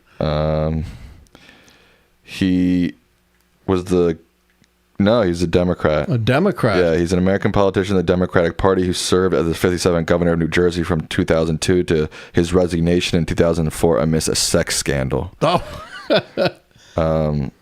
He's the first openly gay person to serve as a state governor in the nation's history. So it looks like they're This going is to go headed to for a a runoff runoff. between Solomon and McGreevey. Yeah. Right. I know nothing about Solomon. I think they said he's a city councilman. Yeah. Yeah. He must be. A city councilman in Jersey City. The You chances got to of assume, but them being a Republican are really seems unlikely. Jersey City Party. I don't know why I can't find information on this guy. All right, whatever. It's going to a runoff, so there's not going to be anything definitive tonight out of this. This is from Private CM. They say, Professor, can you talk about whether the Elian Gonzalez saga contributed in any way to the close results in Florida in the 2000 election? I haven't heard that name in a long time. Yeah, that's the child that was sent back from Cuba to Cuba. The Florida election was decided by 537 votes, so anything could have swayed that election one way or another. And certainly the Elian saga was very big news, and sure, could have had an effect. But it's very hard to parcel out any one thing like that and figure out. What I proved in Florida was the wrong person was elected because of the vast, disproportionate tossing out of ballots cast by 95% Democratic black voters, and most of the tossed ballots were not those hanging chads or dimples, but overvotes, where apparently black voters were told, punch in Gore, and just to make sure, write in Gore, even though the intention is absolutely clear, all of those votes were tossed. So based on the intention of voters, the result in Florida and the presidency was wrongly decided. You can look up, it's still on their website, my report to the United States Commission on Civil Rights. Also check out an independent study by political science professor Walter Mebane, which concludes the same thing, that based on the intent of voters, Gore should have won by tens of thousands of votes. This Jim McGreevey guy, he's in second, but not by a lot. He's in second by like 1,000 votes. That's not a lot, but it's a small number of votes in one city. The Dem won in Pittsburgh. Surprise. Buffalo, we don't have anything in yet. Minneapolis, we don't have anything in yet. God, how many people are running in Minneapolis? Oh my God. 1, 2, 3, 4, 5, 6, 7, 8, 9, 10, 11, 12, 13, 14, 15, 16. Oh, the 16th is right in. 15 people running for mayor in Minneapolis. Does that have a runoff requirement? I don't think so. I don't see it. It's ranked choice voting, so there's no runoff. Yeah, ranked so choice you'll voting. keep tabulating people's ballots until someone wins. It's all going to be decided by one election. So Jacob Frey is the incumbent. Right, there's the little star next to his name. He's facing several challengers led by Democratic Socialist State Senate Omar Fateh. While Frey is backed by Minnesota Governor Tim Walz and Amy Klobuchar. Senator Amy Klobuchar. Rep. Ilhan Omar has endorsed Fateh. All right, that could be interesting. Yeah. Probably doesn't close till 9 also. Yeah, there's Central Time in Minneapolis. Is it Minneapolis or Minneapolis? Minneapolis, that's what I thought. New York closes in 2 minutes, Dad. Yes. As you described it, the sexiest race in the... right, which I've already predicted. But Trump says that he's better looking than Mamdani. Did you hear that in a 60-minute interview? I don't think Trump is better looking than anyone. Did you hear he said that? I forgot what she said. I asked some question about... He thinks he's better looking than everyone, but he's better looking than no one. I don't quite follow. Okay. He says he's better looking than everyone, but he's not better looking than anyone. That's not hard to follow. Why are you getting mad at me? Yes. New Jersey I'm not mad. New Jersey is still coming in real slow. Only 32% of the vote in. And she's still up almost 20 points. Yeah. But boy, that is coming in slow. I don't understand why it's so slow. It's been an hour. So apparently J.D. Vance's half-brother was running in the Cincinnati mayoral election, and he got crushed. Crushed. Oh, because Bowman is J.D. Vance's real last name. Not real, but his original. Birth name. Yeah. Yes. Crushed. Take that, JD. 18%. I mean, why even run? I mean, I don't know.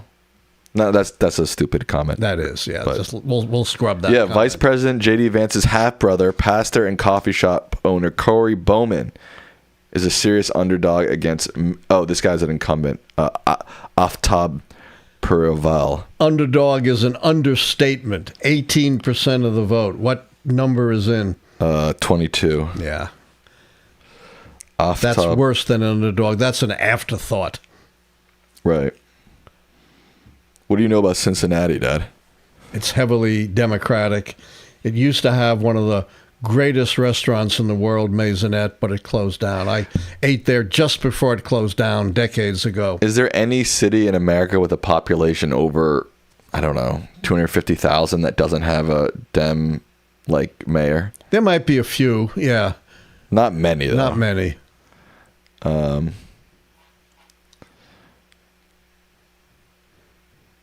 Detroit. I don't know how many people Jersey City has, but I guess it's all Dems running, that are going to be in the runoff there. Maybe Oklahoma City has a maybe Republican mayor. I don't know what Phoenix has. Right. Probably Dem. Probably, yeah. All right. New Jersey is coming in real slow. The polls, ring ding ding ding ding ding, ring ding ding ding ding ding. The polls have closed in New York City. Wow, big news! I guarantee you, Rachel Maddow is not doing voice effects. Neither is Lawrence O'Donnell. Right. Who knows what they're doing on Fox News besides crying? Oh, okay. New Jersey just jumped up about 9% in terms of votes in. They're at 41% votes in now. And she's what? She's 17 points ahead. 56%. He's at 42. She's more like 47, 57, close to it. Yeah, she's still 186,000 votes ahead. And she's like 15 points ahead. Yeah. Yeah, 14 or 15, and it's 41%. Monmouth County, which is big Republican, already has 74% in. Ocean County, 70% in. These rural counties up north only have 22. But look, he's only winning 51% there. Yeah. And she's winning hugely in the Democratic. Salem he's Republican. Not racking up huge numbers. Yeah, he's not. Yeah, he's toast. Yeah. He's big time toast. Cape May, he's up by about 10 points. Yeah. And she's racking up 60% in the Democratic county. Yeah, he's toast, Dad. Yep. Let's see if we got anything in from New York yet. Oh, we're already getting results from New York. 30% of the vote is in New York City. And Mamdani is up by 97,000 votes. And he's what at percentage? 51.5% of the vote. Cuomo is at 39.7% of the vote. It's over. It's over. It's over. We're calling. No, the decision desk call it yet? We don't forget, folks. We called it at 9:03. 9:03 p.m. Decision Desk HQ. No, they haven't called it. We're another first for Lichtman Live. 4 minutes ago, they posted that the polls are closed. Right. We called it. Here it's now 9:04. We called it at 9:03. Man, how did they get that in so quick? New York. It was probably early votes. They just instantly got all the early votes in. Yeah. He may not win, that big, but he might. Right. What were the polls saying? I mean, I know that they were all over the map. But the lowest was 5, the highest was 20. Right. And Andrew Cuomo was definitely narrowing the gap in the polls as we got closer to the election. Right. So he's not going to win by 20. He may win by 5 to 10. Wow. Yeah. Zohran Mamdani is going to be the new mayor of New York City. This is going to be interesting to watch and see what happens, huh? No kidding. I mean, again, we were talking earlier. This is, the sexiest race, mostly because it is a, microcosm of what the Democratic Party could be possibly. Check out Staten Island. Staten Island has got, guys, there's too many people in the race. 38% of the vote is in Staten Island. Cuomo has 50.7% of the vote. 27.3 to Curtis Sliwa, and Mamdani has that's 21. where Cuomo, the only place Cuomo should do well. Right. And how much percentage is in? 38. Compared to? 36.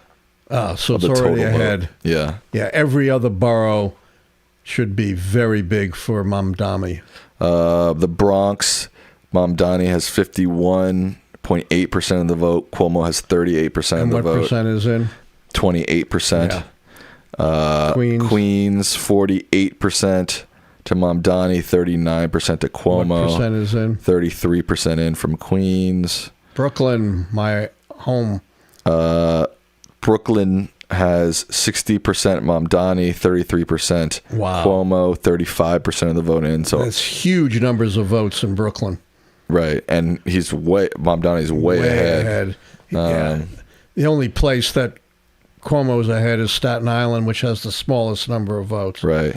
Manhattan, Zohran is at 52%. Cuomo is at 43%. Yeah. But there are 43% of the votes are in Manhattan. But there's nowhere for him to make up. Yeah, there's nowhere for him to make. It's over. We called it already. We called it. The only place he's ahead is Staten Island, which doesn't have very many votes. Someone asked, is New Jersey in ahead of the overall city? Someone said, is New Jersey officially called? It's officially called on Lichtman Live. That's for sure. Yep. At 9:03. 9:03 p.m. Eastern Standard Time. Oh, Decision just called it. But I think we beat them. We beat them by 3 minutes. They called it at 9:06. We called it at 9:03. New York Times just sent an email saying, hey, follow the race live. You don't even need to. We already called it. We already called it. They called it 3 minutes ago. So that was 9:04. So we only beat them by 2 minutes. I don't care how much we beat them by. We beat them. Or we beat them by 1 minute. We beat them. Whatever. We beat them. We beat them. Don't forget. We've been beating everyone. Yes.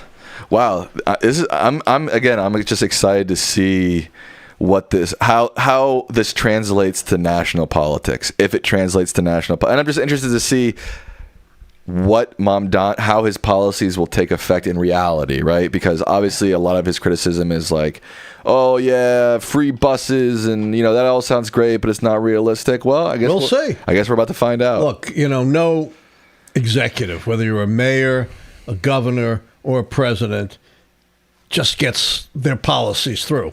Right. It doesn't happen. Particularly if you aren't Trump and believe you got to work with the legislature. Right. We know what legislatures are like. Right. All the log rolling, the pork barreling, the compromising, the negotiations. You never get exactly what you want.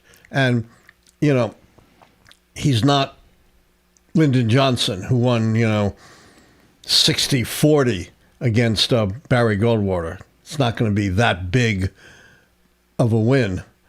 And, the Democratic Party is overwhelmingly dominant in the city, but it's divided. Right.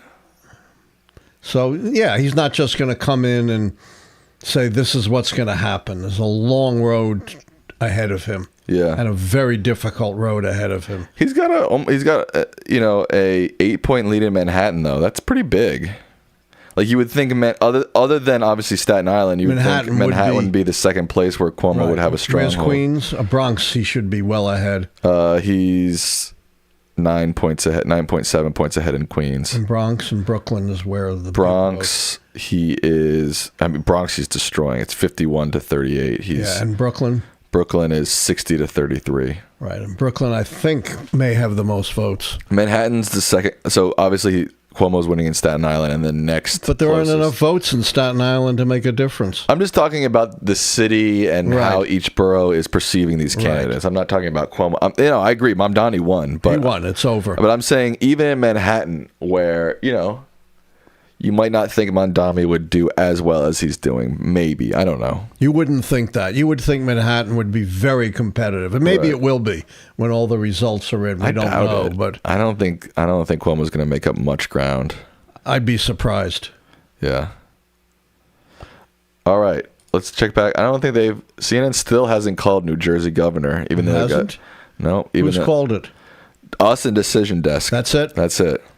Wow. That's why you got to be tuned into us, guys. These networks, they're going to float around and wait all night. It's over. It's over. What percentage is in? 52. And she's up 16 points? Yes. Yeah, right. You're going to make up 16 points and half the votes? Her lead has gone up in terms of number of votes ahead. I think last time we checked, she was 186,000 votes ahead, and now she's 264,000. Yeah. She crushed. She crushed. She's more ahead than Spanberger. Yeah. Spanberger has a more narrow. I mean, Spanberger also crushed 312,000 votes ahead. And how much is in? 77%. All right, here's really important. Oh. She's 12 points up. Mm-hmm. If she wins double digits, that will be another huge statement. Yeah. A state with a Republican incumbent governor and the Democrat flips it by 10 or more points, by double digits. Wow. That, we know she's going to win. Jay Jones is pulling ahead a little bit. Yeah. He's, 3 points ahead? 3 points ahead. 70,000 votes ahead, 76% of the vote in. I'm ready to call it. Oh! I'm calling it. They're not going to make that up in 23%. Whoa! He called it. I called it.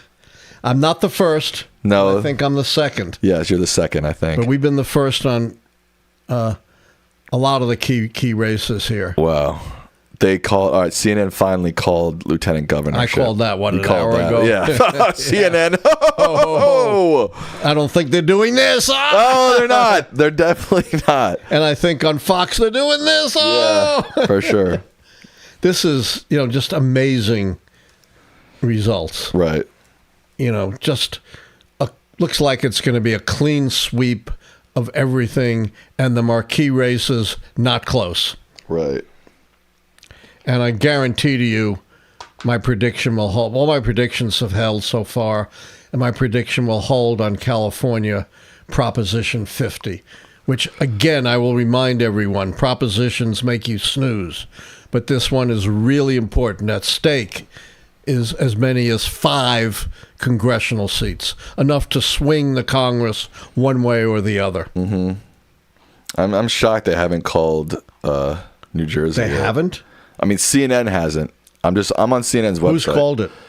I don't know. Decision Desk for sure. Decision Desk for sure called it already. And probably some others have called it. Maybe some others, yeah. I don't know why CNN hasn't called it. Yeah. 38, so we got 2% more of the vote in. I don't think it's changed much. No, nothing looks like it's changed. It's not going to change. Yeah. Well, it might narrow or it might widen. Or I don't think it'll widen. I think this is what we're pretty much going to see. Around, I think that's right. Mamdani's going to be around 50 to 52%. Cuomo's going to be around 40. Yeah, 40. And Sliwa, 8 or 9. 8, yeah. 8. Yeah, I think it's not going to be exactly the final necessarily, but it's going to be close. Yeah. Hey, Eric Adams got 2,000 votes. Who are those people? I don't know. Hard to imagine who would possibly vote for that guy. He's not. He technically dropped out, didn't he? Yes, and I think he endorsed Cuomo.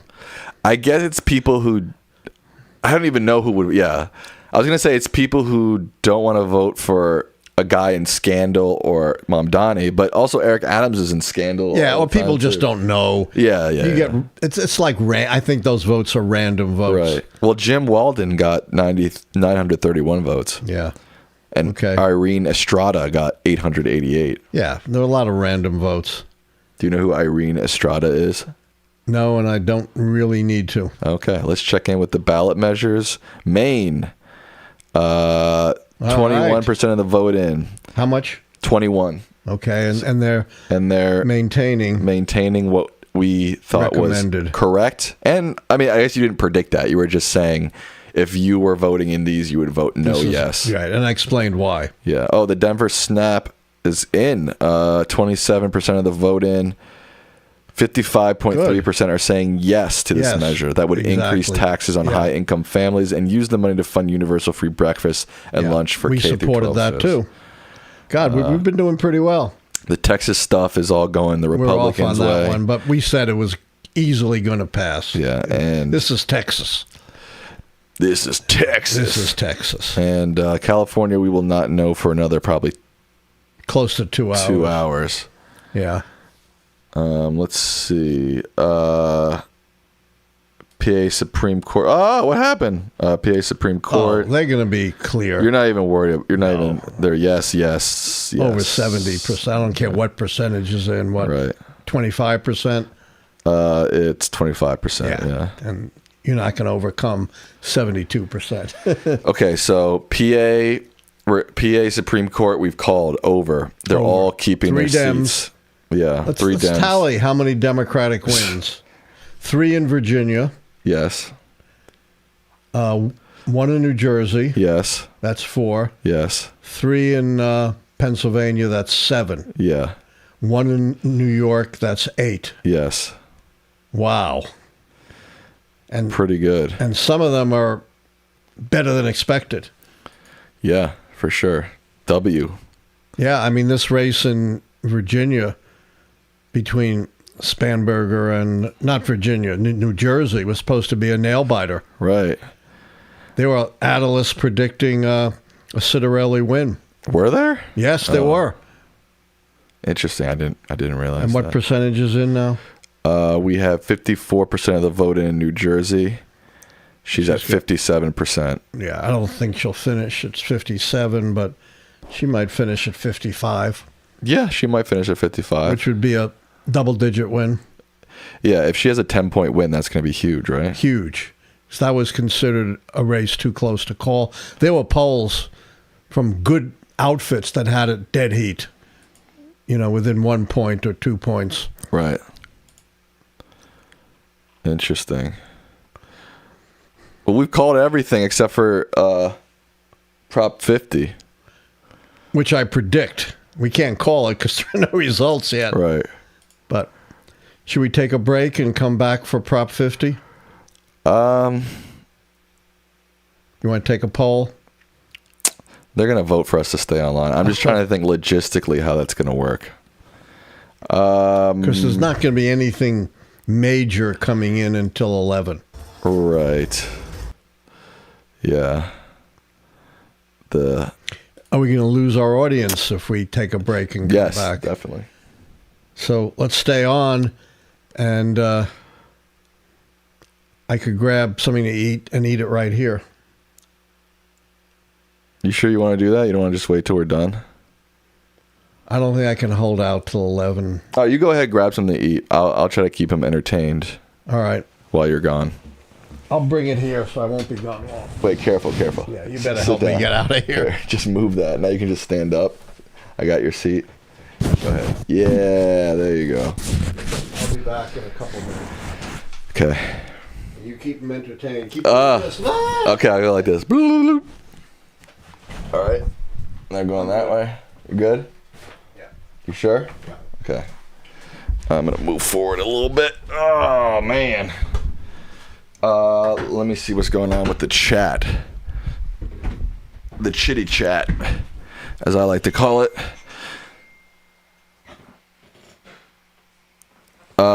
Let's see. You're going to stay on for 3 hours? I don't know. I guess so. I guess we'll wait and see. My dad got shoulder replacement surgery, but he's almost fully healed. Randy says, thanks for doing this. Go eat. No worry. Everything, go eat. All right, maybe I should do a poll. Quick poll. Should we take a break and come back for Prop 50?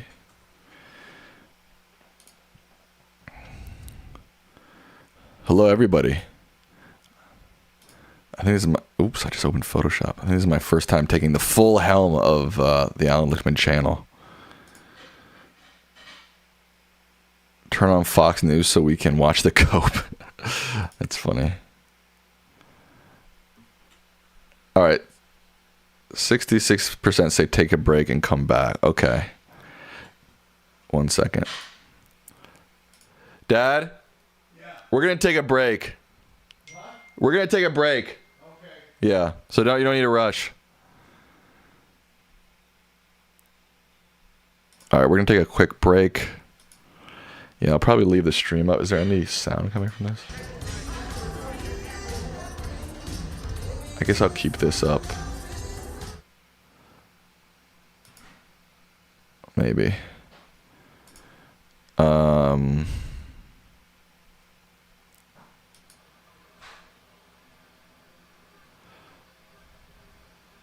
Yeah, I'll keep this up. And we'll be back at a later date. All right, folks, we will be back around 11 to cover the California stuff. Wow, thank you, G1. $50. Hope it's enough for pizza. Thank you so much. I really appreciate that.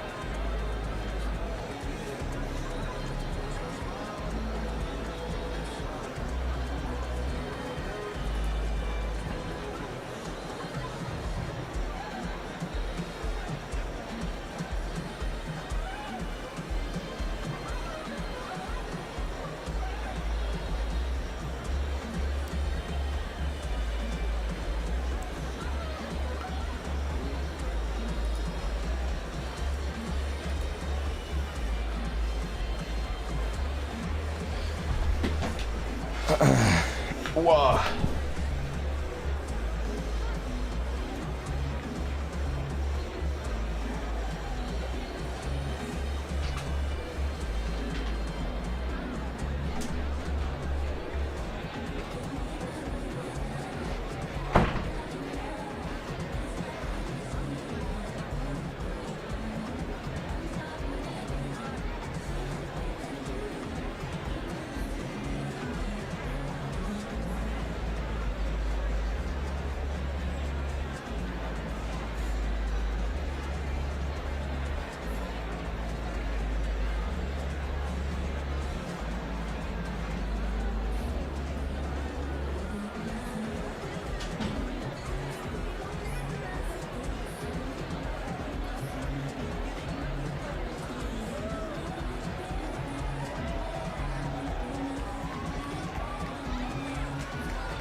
From the Associated Press, this is an Election Night 2025 update. Live from Washington, here is Meg Kennard. This is a breaking alert that has just moved on the AP wire. The Associated Press has determined that Democrat Mikie Sherrill has been elected as governor of New Jersey. The four-term U.S. representative pledged to tackle rising consumer costs and blasted President Donald Trump for failing to reduce prices as he had promised during the 2024 campaign. Joining me to talk a little bit about Sherrill's campaign is Zohran Mamdani. Zohran, just remind us kind of how we got to this point and wrap up, how Mikie Sherrill's campaign really looked this year. Yeah, like Abigail Spanberger in Virginia, Mikie Sherrill was elected to the House in 2018 in the election that allowed Democrats to retake House control.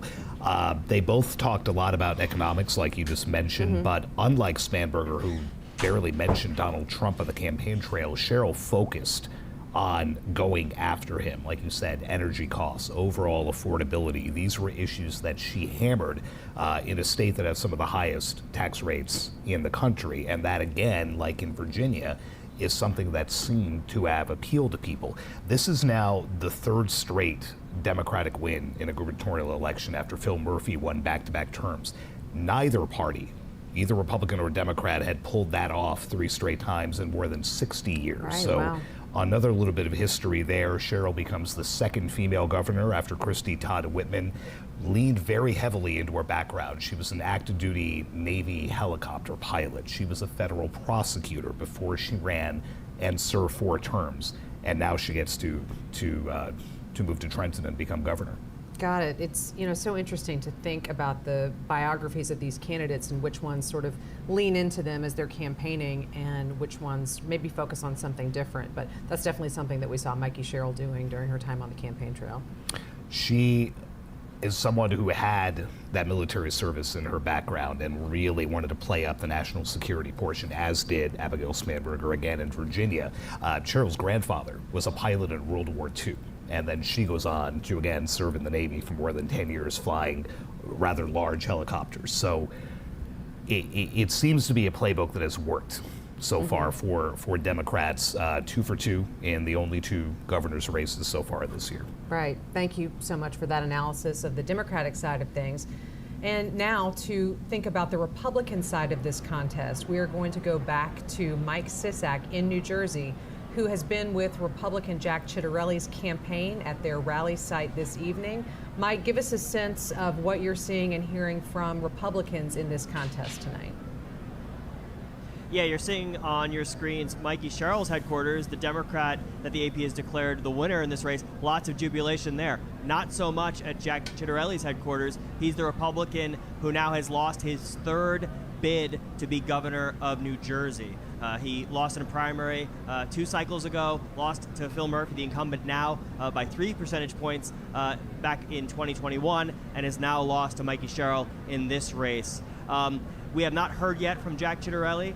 He is expected to speak at some point tonight at his headquarters here in Bridgewater, New Jersey.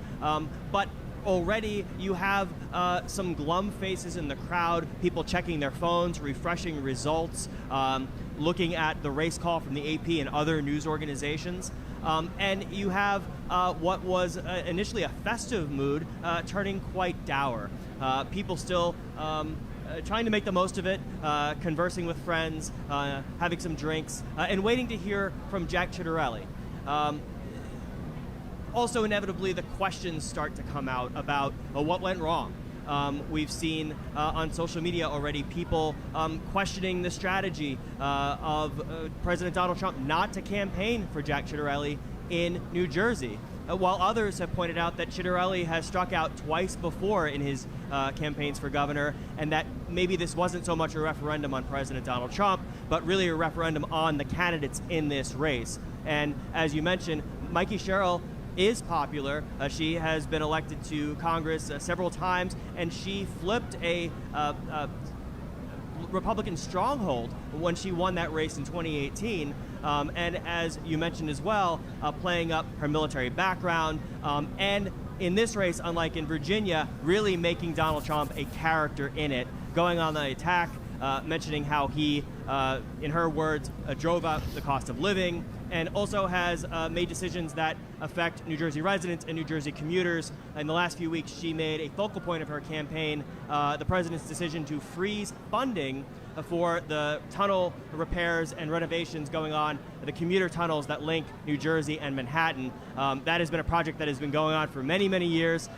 Former Republican Governor Chris Christie at one point froze funding for that same project before former President Joe Biden kickstarted it.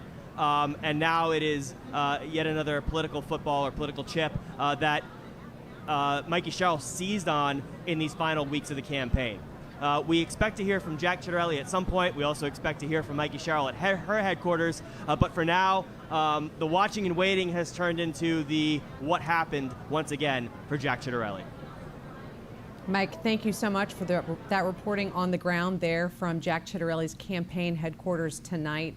We will continue to keep our eye on video coming in from that event, as well as Mikie Sherrill's headquarters. If either candidate comes out to speak, we'll be bringing you those comments live. On the right-hand side of your screen, you're continuing to see live images coming in from New York City, where we continue to monitor events for candidates in that race and continue to await an AP race call. If any of those circumstances change, we will be bringing you that information as soon as it comes into us. But for now, we'll return you to these live images from New Jersey on your left and New York City on your right. Back with you soon.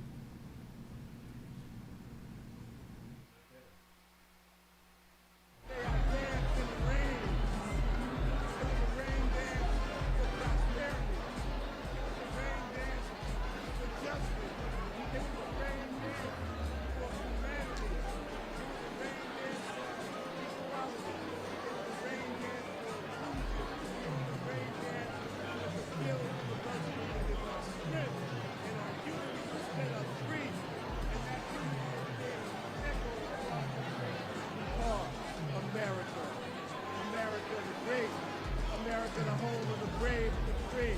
And all I see out there is individuals that were those brave individuals that stood up against the tyranny of Donald Trump. And today we said no to Donald Trump and yes to democracy.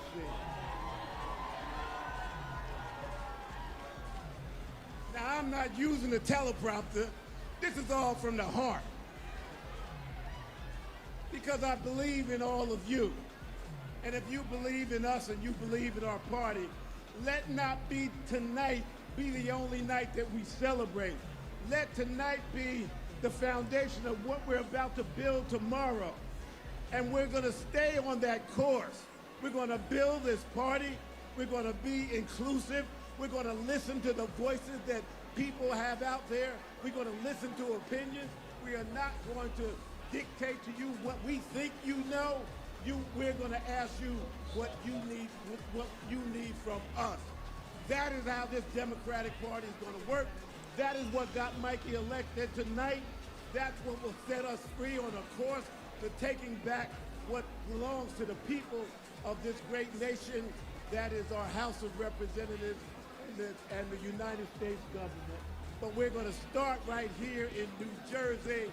So this young man from East Orange, New Jersey, that probably shouldn't be on this stage based on what I look like, based on what my zip code is, based on where I'm from.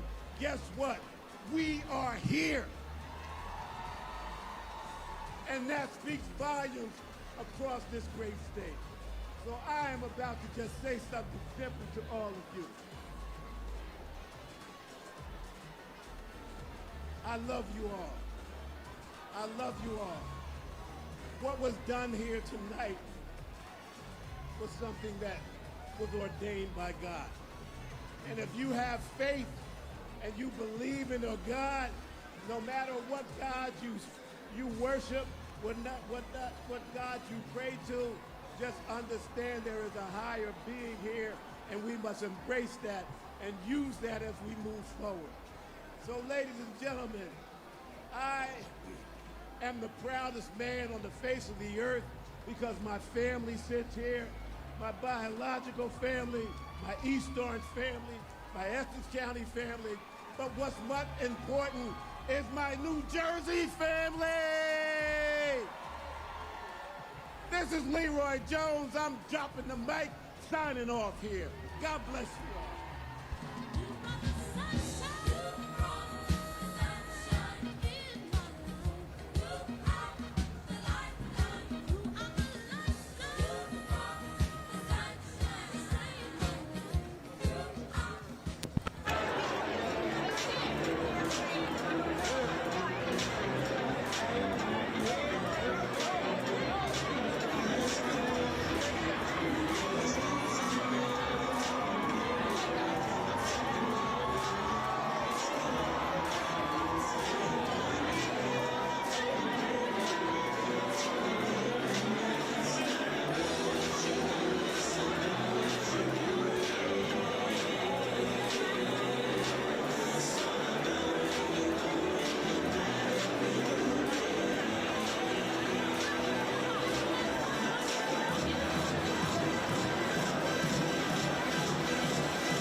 From the Associated Press, this is an Election Night 2025 update. Live from Washington, here is Meg Kennard.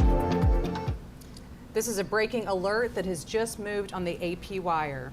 The Associated Press has determined that Democrat Zohran Mamdani has been elected as mayor of New York City.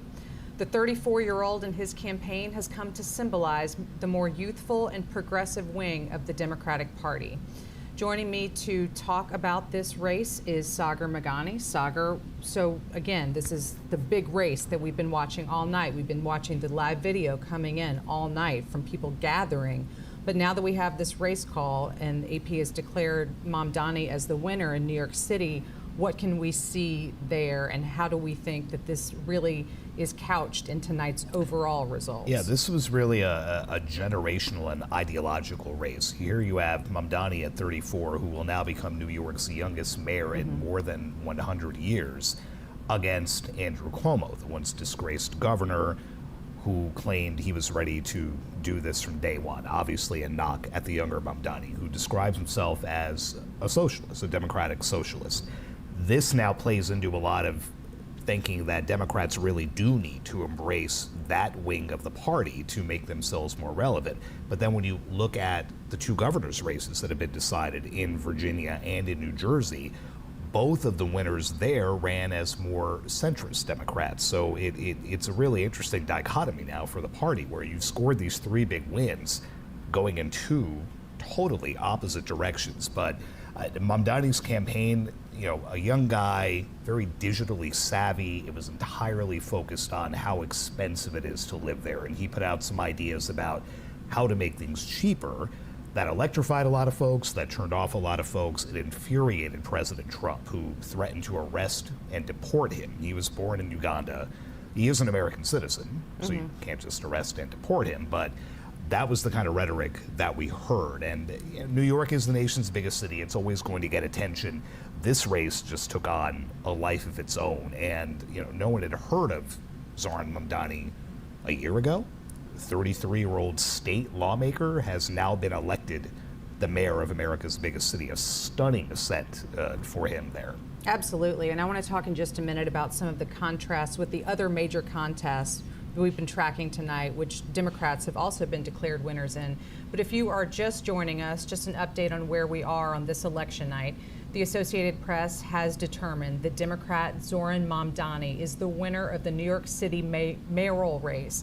Again, that is the major contest that we are watching tonight. As Sagar just noted, it is America's biggest city and is really one that has drawn attention, not just from journalists and politically interested people here in the United States, but also globally, given the position that New York City has, economically speaking, culturally speaking, as well as politics, the former home of current President Donald Trump, who often weighs in on circumstances that are happening there in New York City, although he now is currently in the White House and technically a resident of Florida. Also, just a reminder of what you're seeing on your screen. On the left-hand side, we have a live image from Democrat Mikie Sherrill's campaign headquarters for tonight. The Associated Press has declared her the victor in the New Jersey governor's race. On the right-hand side of your screen, live images continuing to come in from New York City. The upper right-hand side is Zohran Mamdani's campaign headquarters, and below that, the campaign rally site for Andrew Cuomo. If any of these candidates come out to make live remarks, we will break into anything that we are saying, and we will be bringing you those comments live as they happen. So, Sagar, just to talk a little bit more about the New York City mayor's race, which again, the AP has declared the winner of that contest to be Democrat Zohran Mamdani. When we talk about Mamdani's campaign being, he describes himself as a democratic socialist, and a lot of the policies and ideas that he's proposed for New York City have tended toward that side of the political spectrum. That is very different than what we have heard from the winners in the other two top contests we've been following, those gubernatorial races in Virginia and New Jersey. So can we read anything into, writ large, how Democrats are feeling if we're hearing from these more centrist Democrats winning these governor's races, but yet the further left candidate winning in New York City? Or is it just New York City is its own animal, its own space? We should not really try to compare apples to oranges. So I think you can see that both ways, and it's an interesting debate now that the Democrats will have to have. They came into tonight, again, still licking wounds from a year ago. They lost the White House, they lost the Senate, they lost the House. They've made themselves relevant again. The three big elections we've been talking about tonight, they swept them. They won all three, but again, with two diametrically different approaches. So what does the party do? Does this, further embolden that progressive wing, like Mamdani, like AOC, Bernie Sanders, folks like that. Both of whom we saw campaigning with him. Exactly. Right. Both of whom were on the campaign trail with him. Or you have the more centrist, more moderate ones who worry that some of the policies that Mamdani put out about raising taxes on the rich, about making city buses free, about making free child care, things like that, they worry that as they try to broaden the party's appeal to a bigger swath of America, if the focus is on that kind of thing that some even Democrats will say is way too far left, where does that leave you going into the midterm? So I think they have to be feeling good about all three, but now the party elders will have to have that debate. Both of those approaches worked. Which one works better 364 days from now when they try to take the House back? It's that constant conversation about candidate quality that we've already seen. I've seen it tonight on social media already starting to happen for the midterms. So we will keep an eye on that. Thank you so much for walking us through all of that stuff. We are now, though, going to go back to New York City, where we have Philip Crowther joining us again live from Zohran Mamdani's campaign night headquarters. Philip, what can you tell us about what's happening there? What are you hearing from people as they celebrate this win for Mamdani?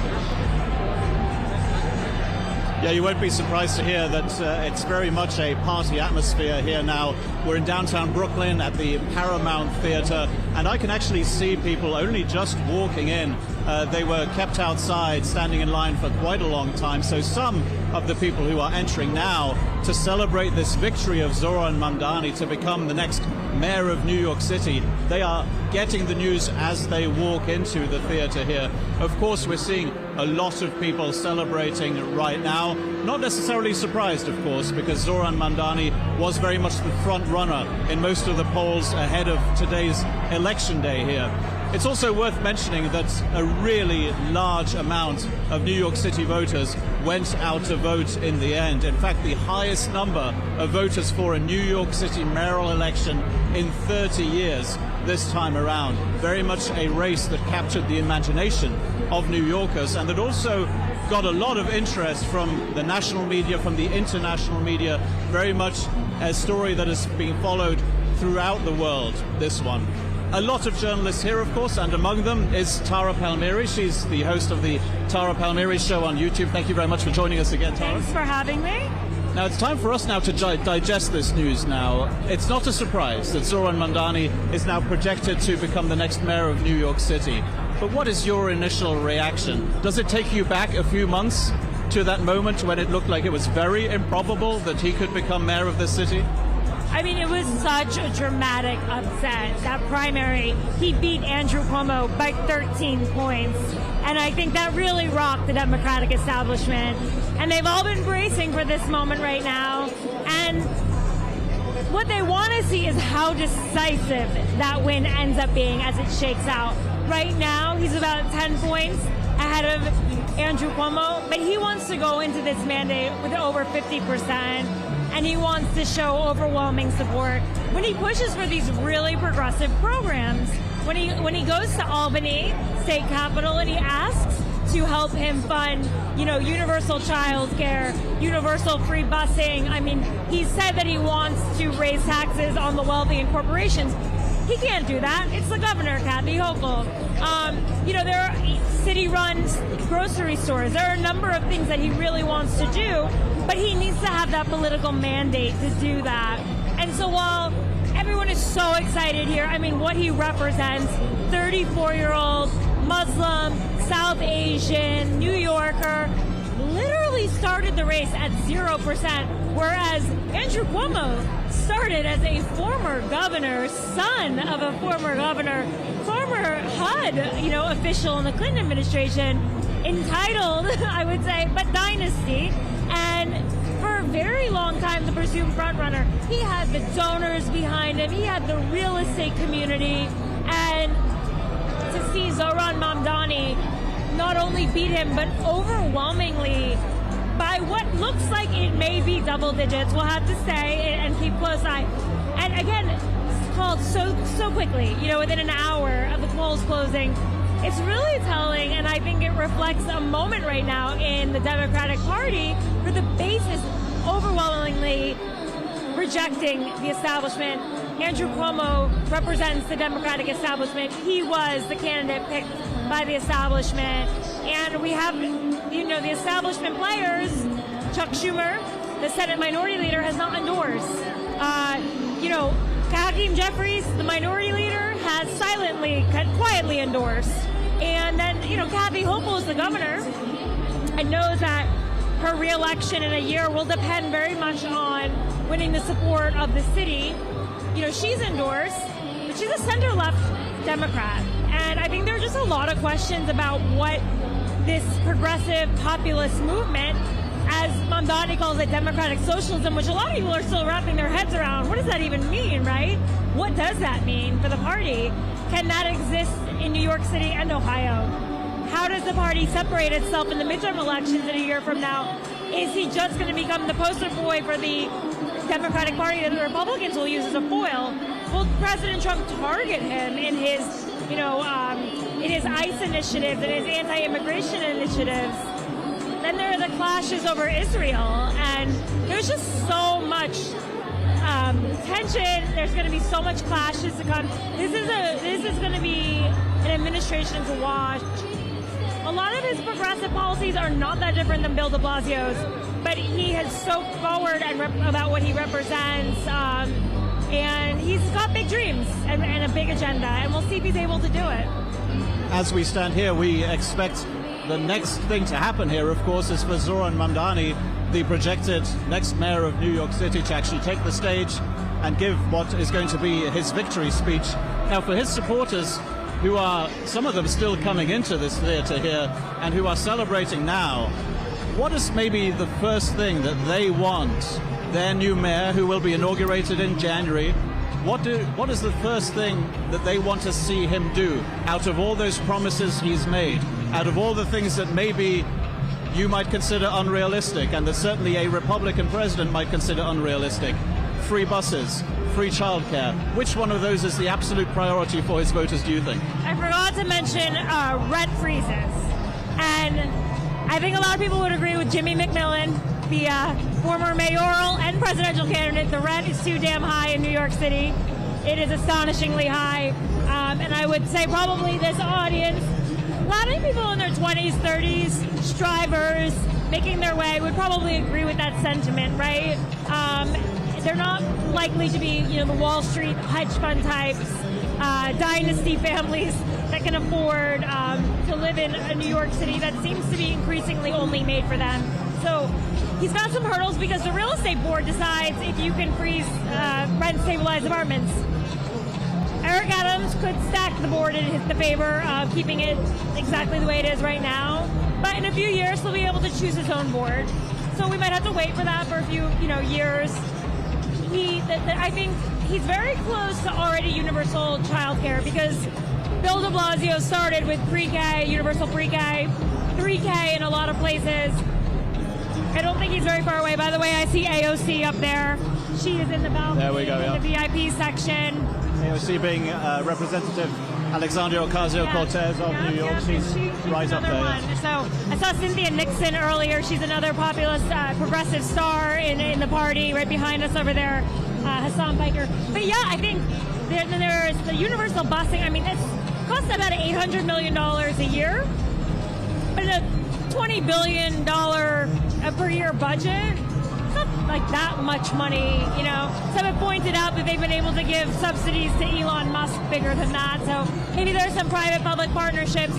I think he's certainly going to need to build some inroads with the police community. I mean, there's no doubt that his rhetoric on defund the police is going to be an issue. They have literal veto power over a mayor. It is extremely strong force for him, and he apologized on Fox News for his prior comments. He's going to have to, I think he's going to have to continue to address that. And keeping Jessica Tisch, the current police commissioner, on, I think it's a really good first step to show that he respects the force and the moderation that they want. And I think there's, he really can't raise taxes on the wealthy without the governor. I don't think she'll do it in an election year. Raising taxes on corporations, again, I don't think he'll do that. But I think it's all the things that people really want to hear, and it's a testing ground. And it's certainly, listen, for a party that was polling a 27% approval rating, the Democratic Party, pretty amazing to see all these people out here celebrating the Democratic Party. A pretty astonishing sweep tonight. The presence of Alexandria Ocasio-Cortez, the congresswoman from New York, brings us to that debate that is going to be happening inside the Democratic Party, undoubtedly starting right now and already started before this victory for Zohran Mamdani in the mayoral election in New York City. Is where is this party going? Because at the same time that a democratic socialist who is not afraid to call himself that wins here in New York City, you have two Democratic candidates for governor winning in New Jersey and Virginia who are very much seen as centrist and moderate. So where is the Democratic Party going? Is it going in both directions at the same time? Absolutely. I mean, Mikie Sherrill, Abigail Spanberger, both former congresswomen who rode in on a blue wave as Blue Dog Democrats. They rode in as Blue Dog Democrats. Abigail Spanberger said she doesn't even want the word socialism associated with the party. She won in Virginia. Mikie Sherrill had a tough race against a Republican candidate. They're going to have to try to prove that they are a Big Tent party. They need to activate the base, but this is a base of voters that, frankly, I think his populist messaging around affordability was very similar to President Trump's. President Trump said, I'm going to lower the cost of goods. So did Mamdani. The populist message seems to be ringing true on both sides. And that's why when I hear Republicans giddy, excited about Zohran Mamdani being their new foil, their new boogeyman, I think to myself, you listen to his messaging, there's overlap with Trump. In the same way that there was always an overlap between the Bernie voter and the Trump voter, populism can have different labels. Socialism, MAGA, but the people know what they want, and they want affordability right now in a time of high inflation and costs through the roof. Well, we'll have plenty more to digest when it comes to the results of this mayoral election here in New York City, but also the results from the governor's races in Virginia and in New Jersey. Tara Palmieri from the Tara Palmieri Show on YouTube, thank you very much for joining us, and we'll be talking again a little bit later. What we're expecting now, of course, is the next logical step. That is the presence of Zohran Mamdani. It's still the 34-year-old member of the New York City Assembly who has just been elected mayor of New York City. He is, of course, now expected to take the stage that you can see behind me. His supporters now here present in their, well, at least hundreds, possibly a few thousand.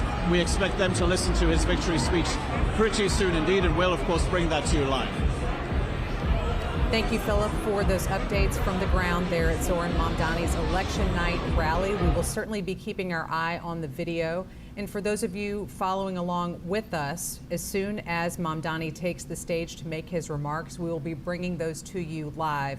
So make sure to keep an eye on the 4 boxes that you see on your screen. Mamdani, and then also we were awaiting comments from Mikie Sherrill, recently declared the winner of the New Jersey governor's race.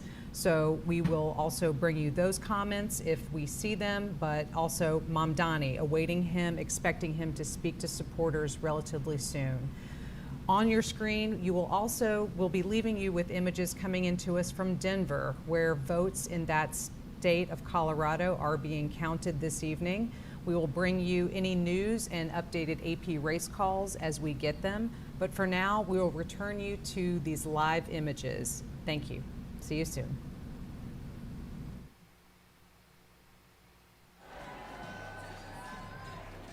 She listens to people, she includes them, and she leads with both her head and her heart. And no one gets left behind. So I think this outstanding victory tonight is a great affirmation of a positive direction we're headed in this country. And I don't think that we can rest easy, but I will say I will rest easier tonight knowing Mikie is at the helm.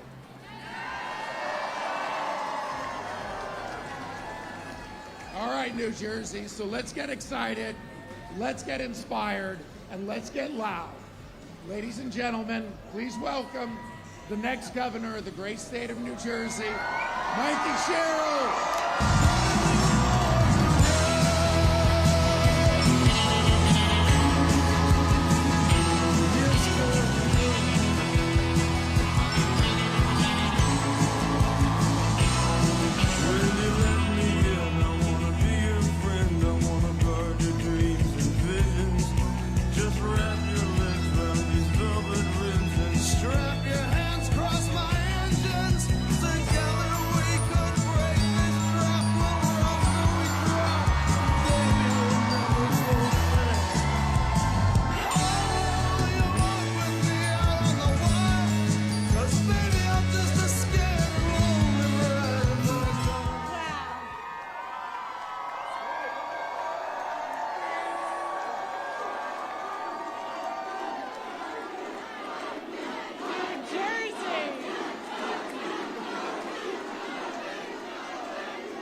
But man, with this vote, you guys just scream from the rooftops.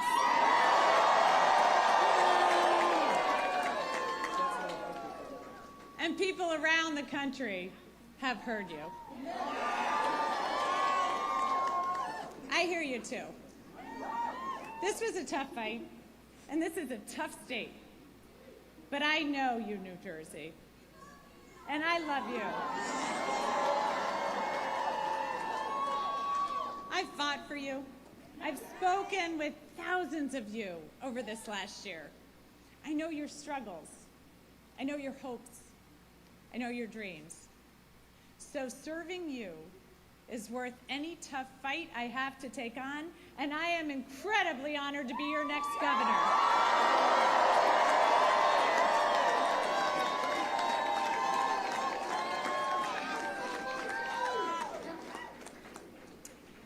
When I was 18, I raised my hand and I swore to defend the Constitution. And that moment defines me. It taught me that leadership means carrying the weight of other people's hopes, standing firm when it's easier to bend, and always putting the common good above personal gain. And I know how hard it can be to serve in these times. And I just got a call from Jack Ciattarelli, and I want to recognize him for stepping up.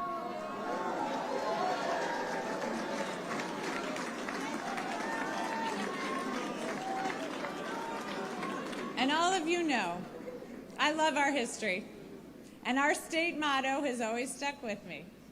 In 1777, New Jersey was one of the first states to choose a motto. Anybody? Liberty and prosperity. I'm going to get some more civics education going. We'll get that known by all. But it was a demand for freedom from oppression and a commitment to creating better opportunity and a better future. That idea has defined us for almost 250 years. We fought for liberty at the crossroads of the American Revolution, turning the tide for our young nation at the battles of Trenton and Princeton. We offered prosperity as we built the nation during the Industrial Revolution. We've been the cradle of scientific discovery, inventing everything from the light bulb to the laser. Liberty and prosperity. I've seen the genius in that motto over the last year because both are essential in our democracy. And as the president is backing away from this ideal, cutting SNAP, ripping away health care, terminating Gateway, we here in New Jersey are bound to fight for a different future for our children.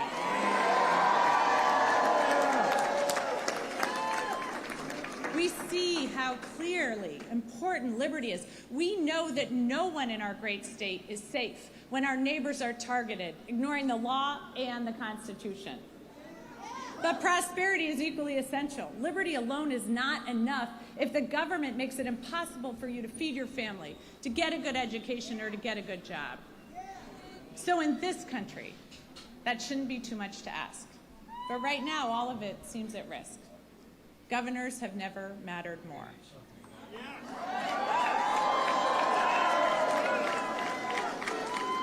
And in this state, I am determined to build prosperity for all of our citizens.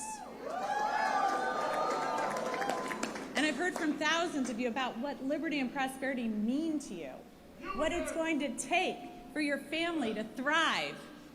So I hear you, Newark. I'm going to work with communities from the ground up so all of our neighbors thrive.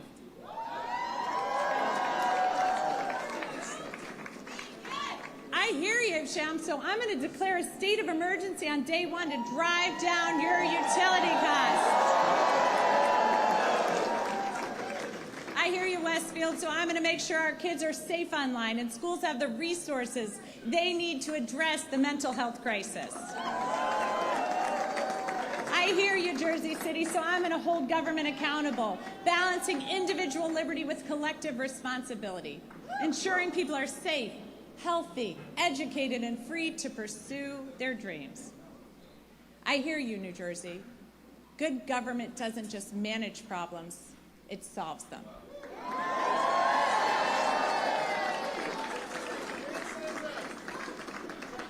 So I'm going to continue to listen and work with you to move our state forward, because I have learned so much as I've traveled our state.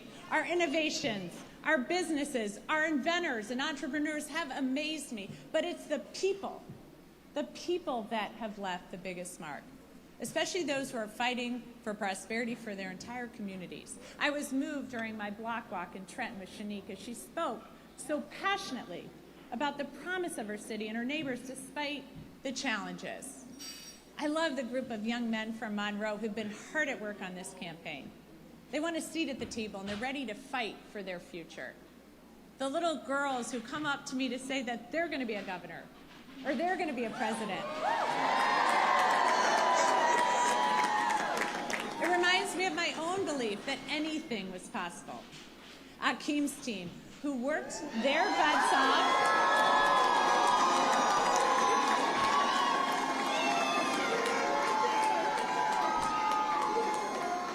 knocked over 60,000 doors.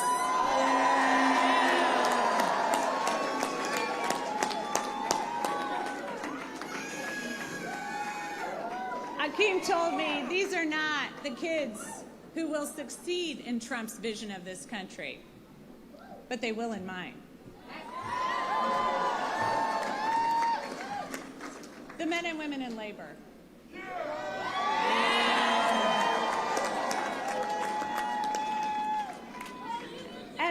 Union jobs at a time when our economy is set up to make it harder and harder for working people.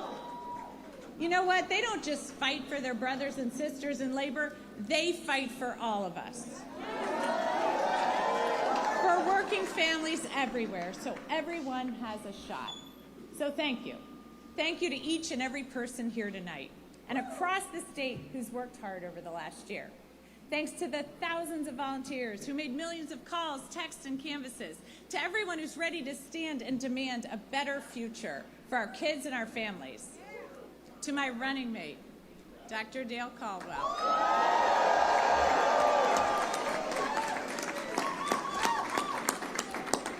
You've already served our state so well, and I'm proud to have you by my side as we embark upon this new chapter for New Jersey. To my team, who put together a campaign the likes of this state has never seen, and helped in our efforts to create a great future for New Jersey. And thanks to my family,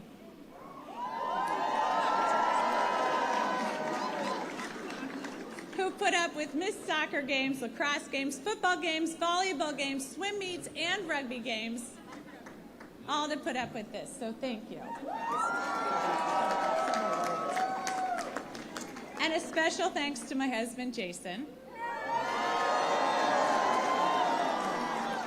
Through 4 kids, 2 dogs, a hamster, numerous goldfish, 5 campaigns, an insurrection, and 2 impeachments, you have been a truly amazing partner.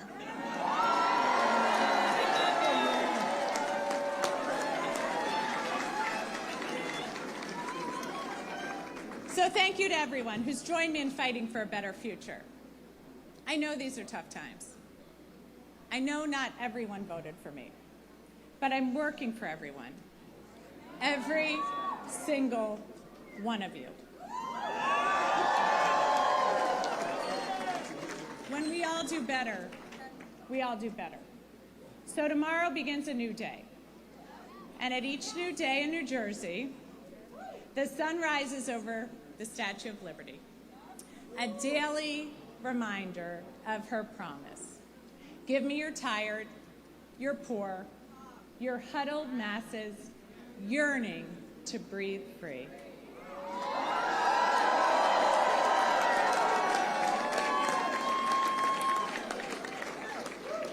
She declares that her lamp lights the path to the golden door. That golden door is New Jersey. It always has been.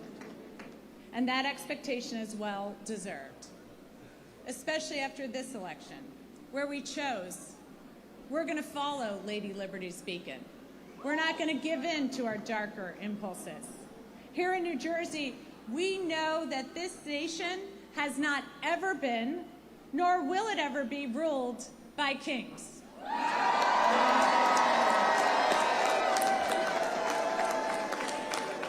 We take oaths to a constitution, not a king. We've chosen liberty, the very foundation of democracy, and we've chosen prosperity necessary to create opportunity for all. So New Jersey, to quote the boss, the future is now. Roll up your sleeves, let your passion flow. The country we carry in our hearts is waiting. Thank you, New Jersey.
What?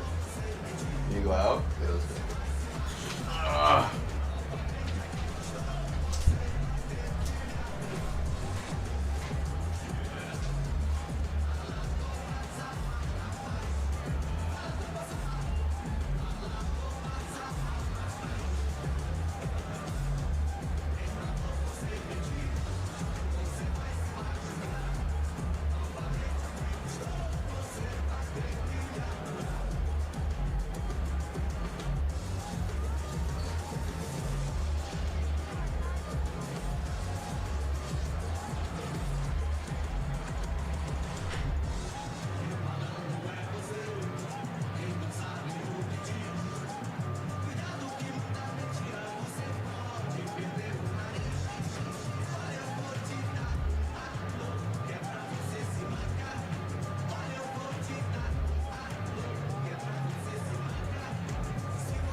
From the Associated Press, this is an Election Night 2025 update. Live from Washington, here is Meg Kennard.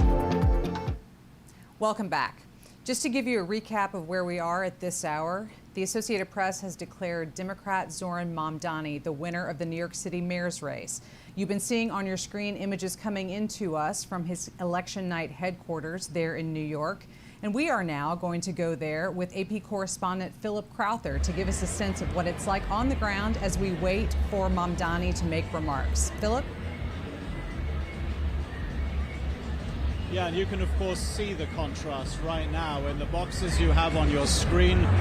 One event, that's the one where I'm at. This is Zohran Mamdani's election night party, is lively. There's obviously a celebratory atmosphere. There are occasional shouts of joy here. Maybe when a leading Democratic politician walks around, Alexandria Ocasio-Cortez, the congresswoman from New York, she is here, for example. David Hogg, vice president of the Democratic National Committee, is here as well. These are people who right now are giving interviews to the media, a huge number of media representatives here as well. So a very lively scene here in downtown Brooklyn. Very different in Manhattan. You can see those images right now as well. From Mr. Cuomo's headquarters, his election night party. Not that much of a party, of course, right now. Expectedly, the former governor of New York State, who ran in the Democratic primary against Zohran Mamdani and lost, and then ran again tonight in the mayoral election as an independent. Andrew Cuomo goes out of this race for mayor of New York as one of the losers, of course, along with Curtis Sliwa. He was the Republican candidate for mayor of New York City. He has already given his speech once it became clear that he was not going to win this election. That, of course, would have been an incredibly big surprise. What we are now waiting for here in downtown Brooklyn is, of course, the victory speech by Zohran Mamdani, the 34-year-old member of the New York State Assembly, who once upon a time, not that long ago, was definitely not the favorite to win this race and was very much an outsider. He has sprung a huge surprise. When you go back just a few months, the Democratic Party primary was in June, and just before that, well, pretty much no one gave him a chance of even becoming the candidate for the Democratic Party. Well, we now expect to see him on stage relatively soon to give his victory speech. As I mentioned, some stars of the left wing, if you will, of the Democratic Party are here. A big reaction certainly here for the likes of Alexandria Ocasio-Cortez. Remember that she campaigned with Zohran Mamdani along with Senator of Vermont Bernie Sanders. These two of the big supporters of Zohran Mamdani, both of course also describe themselves, as does Mamdani, they describe themselves as democratic socialists. We again are hearing some shouts of celebration here in the room. Maybe that is an indication that we're getting a little bit closer to the speech by Zohran Mamdani. I can tell you at this point that we have not been given any indication by the campaign exactly when he will be taking the stage. What we did have, though, was a very early race call by the Associated Press, around 45 minutes after polls closed here in New York City at 9 p.m. Eastern Time. That is when it became official that Zohran Mamdani was going to become the next mayor of New York City. He will be inaugurated in January. And the call came so early, in fact, that quite a few of his supporters who had been lining up outside to get into this venue hadn't entered yet. They entered to the news that their favorite candidate was going to become the next mayor of New York City. Generally, though, there is very much a celebratory atmosphere, not just here at the headquarters for Zohran Mamdani, but also in Democratic Party circles right now, with those two victories in the race for the governorship in Virginia and in New Jersey, and obviously here, the victory for Zohran Mamdani. Those are three very high-profile Democratic wins tonight here. Of course, for Zohran Mamdani, it's not a surprise that a Democrat wins in New York City. But for someone who describes himself as a democratic socialist, it is certainly a surprise, and something also that, of course, brought the ire of President Donald Trump. The White House has already commented on this victory by Zohran Mamdani with a meme that says that Donald Trump is your president. So the reactions coming in thick and fast. The most important one, of course, is going to be that of the candidate himself. Again, we expect Zohran Mamdani to be on stage here in downtown Brooklyn very soon indeed, and we will, of course, bring that speech to you live as well. Thank you, Philip. We really appreciate those updates from Mamdani's headquarters. And I wanted to ask you, what are you hearing about Andrew Cuomo and his performance tonight? Is there any indication of how supporters of his might be feeling? You mentioned his performance tonight as an independent candidate after losing the Democratic primary, but what do we expect to see or hear from him tonight? Well, what you'd expect to hear, logically, would be a concession speech from the former governor of New York. That has not happened yet. You can see in the images, obviously, that Andrew Cuomo's election night party is not exactly a very festive affair, because at the end of the day, he will have lost twice to Zohran Mamdani. First of all in June in the Democratic Party primary, and then tonight again in the race for mayor of New York City. We don't yet know what exactly the difference will be, the percentage difference between the two candidates, but it looks like this is going to be a pretty handsome victory indeed for Zohran Mamdani. And I think that most likely is going to be chalked up as, well, an embarrassment for the former governor of New York, who of course has a lot of political clout, who has a long history in New York state politics, the type of history that Zohran Mamdani obviously does not have. We should also mention at this point that there was, of course, a candidate for the Republican Party, Curtis Sliwa, who has run for mayor of New York before and lost again here tonight. Not a surprise. Republicans don't tend to win when it comes to the mayor of New York City, but he again, it looks like, is not going to reach 10% of the vote. So for Andrew Cuomo, obviously a disappointing night, and I think it's time probably for analysts to look at whether this might mark the end of the political career of the former governor of New York. It is very possible. This was always seen as a generational battle between Zohran Mamdani, 34 years old, a new generation within the Democratic Party, and maybe the older guard represented here by the likes of Andrew Cuomo. We expect both of them to speak. We haven't heard from either yet. Zohran Mamdani and Andrew Cuomo, both of them will be giving their speeches, most likely within the next hour. Thanks again, Philip. We will continue to keep images up from both campaign evening events. On your screen, you see Mamdani's campaign rally, and below that, Cuomo, where we do see the candidate taking the stage. We can bring you those comments. We also have live images with which we'll be leaving you, coming in from Minneapolis, which is electing a mayor tonight, as well as Detroit, where vote counting is occurring. But for now, let's listen in to former Governor Andrew Cuomo, who has lost the New York City mayoral race.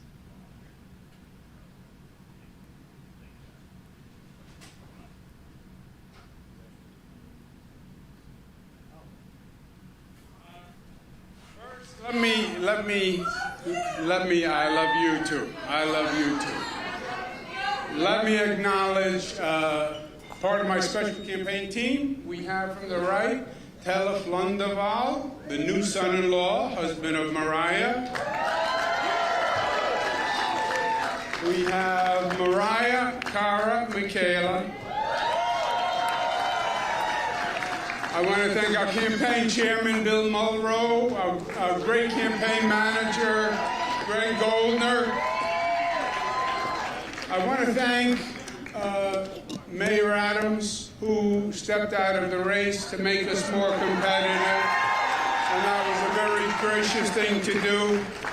I want to thank Mayor Bloomberg, who gave us his support, Governor David Patterson, all the unions, and I am blessed. I am blessed to have the people in this room. You have been a phenomenal team, great friends. You are superstars. Even more, you are New York patriots, and I am proud of you.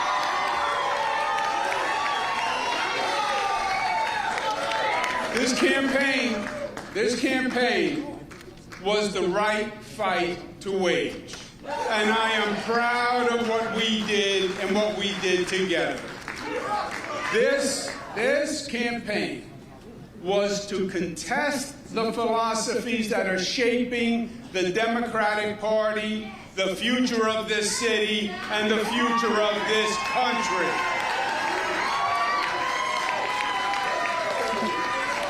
And this coalition transcended normal partisan politics. It brought together Democrats and Republicans and independents, joined by the simple fact that their first allegiance is as citizens of New York City.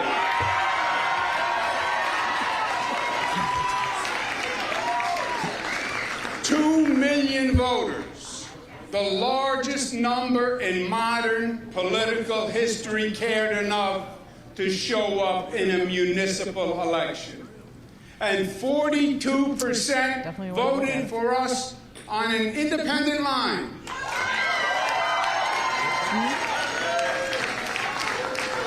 That is the highest percentage in modern history.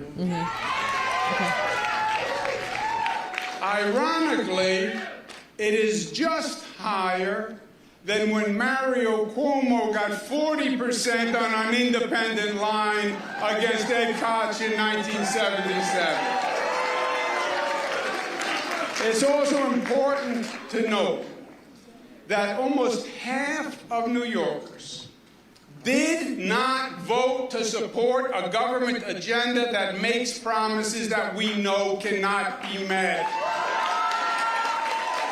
We support an economy of jobs, of opportunity, of entrepreneurship. That's what New York is, and that's what New York must remain. We are a nation of laws, and we believe in law and order, and we need the police to keep society safe. We will not make the NYPD the enemy.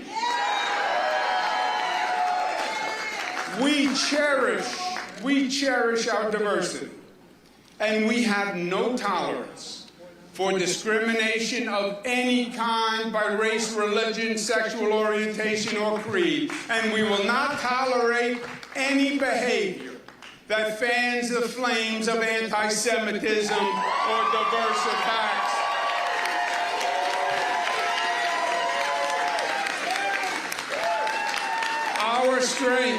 Our strength is our unity.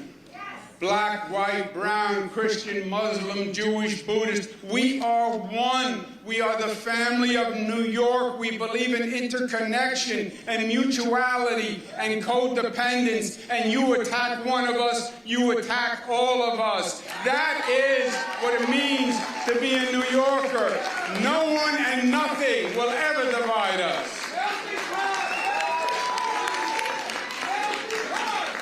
And this campaign was necessary to make that point. A caution flag that we are heading down a dangerous, dangerous road. Well, we made that point, and they heard us, and we will hold them to it. Also, my friends, feel proud because we accomplished the two important New York characteristics. We got up off the mat after the primary, and we made it a real race when the media had already commenced the coronation. And feel proud because we fought our hearts out and we left it all on the field.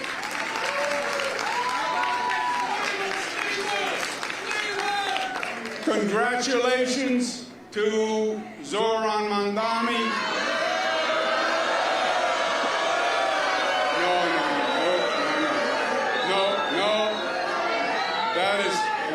That is not right.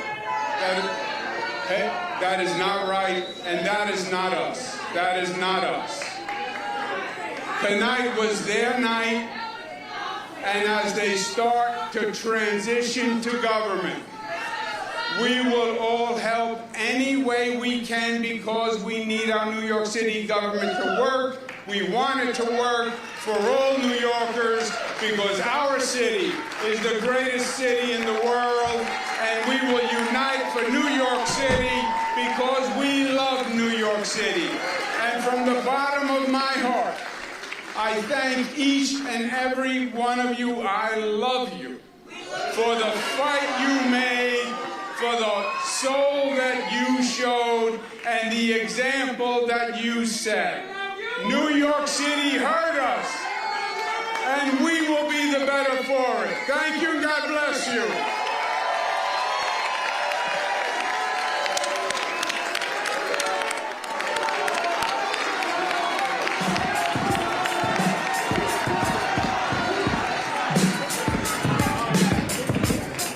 Yeah, I'm out at Brooklyn. Now I'm down in Tribeca, right next to the Narrow. But I'll be hood forever. I'm the new Sinatra.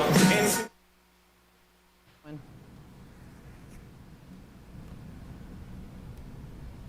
You've been listening to a concession speech from former New York Governor Andrew Cuomo as he acknowledges that he is not the winner of tonight's New York City mayoral race, which the Associated Press has declared was won by Democrat Zohran Mamdani. So joining me again is Sagar to kind of talk about this race. And now that we've seen the concession speech from Andrew Cuomo, we're still waiting on Zohran Mamdani. But Cuomo obviously is a very well-known figure in New York politics. He had run as a Democrat in the primary, lost to Mamdani to begin with, then ran as an independent in the general. Talk to us a little bit about the tenor of this speech. It sounded like he was really being willing to work with Mamdani's administration there in New York City. Cuomo's argument the whole time had been that he, as a former governor, had the experience to do this. Ready on day one. They literally had that sign at his event site. Should we leave the door open? Now he looks at a guy who is roughly half his age. Mamdani's 34. You really did good with that food. Wow. Beating him. That was really good. Where else is there this to go? Isn't just say, a hey, sweet. Maybe This I is can a help beatdown. Maybe I can help them because the outstanding That's question what I'm right now saying. is Mamdani ran this very ambitious campaign. How do you go about staffing that? How do you actually go about delivering on what some critics say are undeliverable promises that you've now made? Maybe he can get an ally in Andrew Cuomo, a man who ran the entire state and already, could have you know, run the the city. coruscatingly stupid commentary Cuomo, again, about this is now Mamdani. his second loss, Mamdani. That All right, has to save stay. it for, This man who I held will. the highest We're elected about to go office in live, that Dad. state. Live if he and is in in fact action. willing to help, that You would, ready? one would think that would have to be a boon for the other people. He has the organizational skills. He has the veteran operatives around. Okie dokie, folks. We are back. We are live. Well, we've been live. Oh, We're back. we're back. In action. We're ready. We're not tired. We're not tired. Should we give an update on the key races? Let's recap. Okay. We've got the Virginia governor's race with Abigail Spanberger at 56.9% of the vote. She's got almost 500,000 more votes than Winsome Earle Sears. She's got 459,000 more votes, 95% of the vote in. All right, here's the thing. What? She was favored to win. Yeah. But she's ahead by 14 points. That's a lot. That's not a win. Oh. That is a rout. Right. Yes.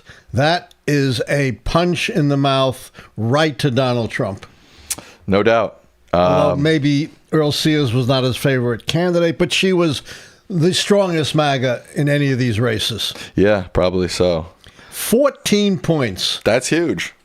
You know, this is not New York or California. This was a state that had just elected a Republican governor. Right. New Jersey governor, we've got Mikie Sherrill with 56% of the vote. Jack Ciattarelli with 43% of the vote, 91% of the vote in. She's 376,000 votes ahead of Jack. 13 percentage points. This was a race considered by all the so-called pundits too close to call. Right.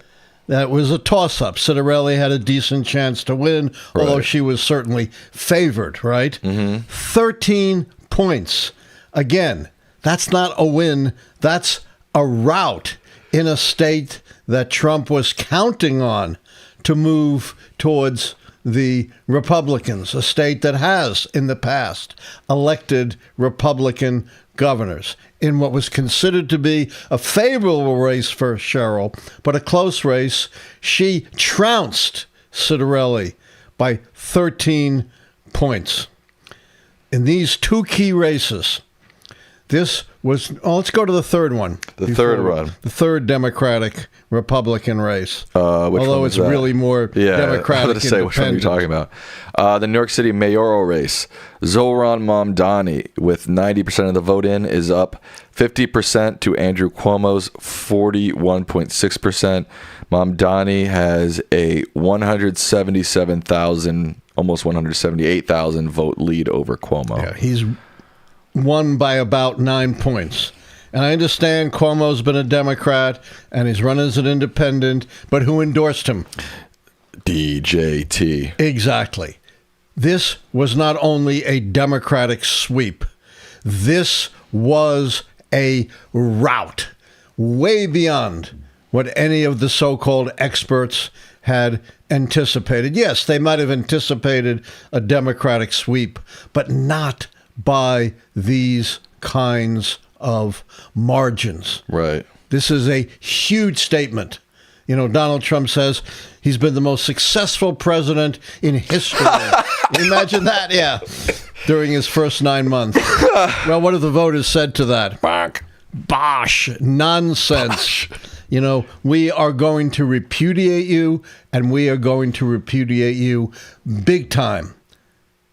The most MAGA candidate lost. Two candidates that you came out and endorsed lost, and they all lost in routs. None of them even hit as much as 44% of the vote. Yikes. Just think about that. That's pretty bad. That is really bad. Now, they're going to spin this every which way. You know, I've already heard them starting to spin it. Well, Earle Sears lost because she was a bad candidate running a bad campaign. Well, you can't say that about Ciattarelli in New Jersey. He was a favored candidate. He was the golden boy. He was considered a great candidate, running a wonderful campaign, strongly backed by Trump and his cronies. And in what was supposed to be a close race, he got trounced by 13 points. So you can't blame this on individual candidates. Doesn't work. And of course, they've made their usual charges. The election's rigged. There's fraud. Contrary to all the evidence, they don't have a shred of proof of that. Now, pivoting from the Republicans to the pundits, they are totally misinterpreting, as they have been. They have been so off base about Mamdani. Now they're saying, get this, Sam, Mamdani's win means the Democrats have to make a choice. They've got to decide whether they're going to be, a democratic socialist type party or a moderate type party. Nonsense. Really? There's no such thing as the democratic policy, right? This isn't, the Soviet communism where you have a party line. Individual candidates run on their own ideas, their own policies, their own approach. You ever hear of the big tent? Nope. There's no, democratic czar or democratic commissar, dictating to the party. This is the party line. Right. No. Mamdani has shown there's one way to win. Sherrill and Spanberger have showed there are other ways to win. The point is, it's not the communists with a party line.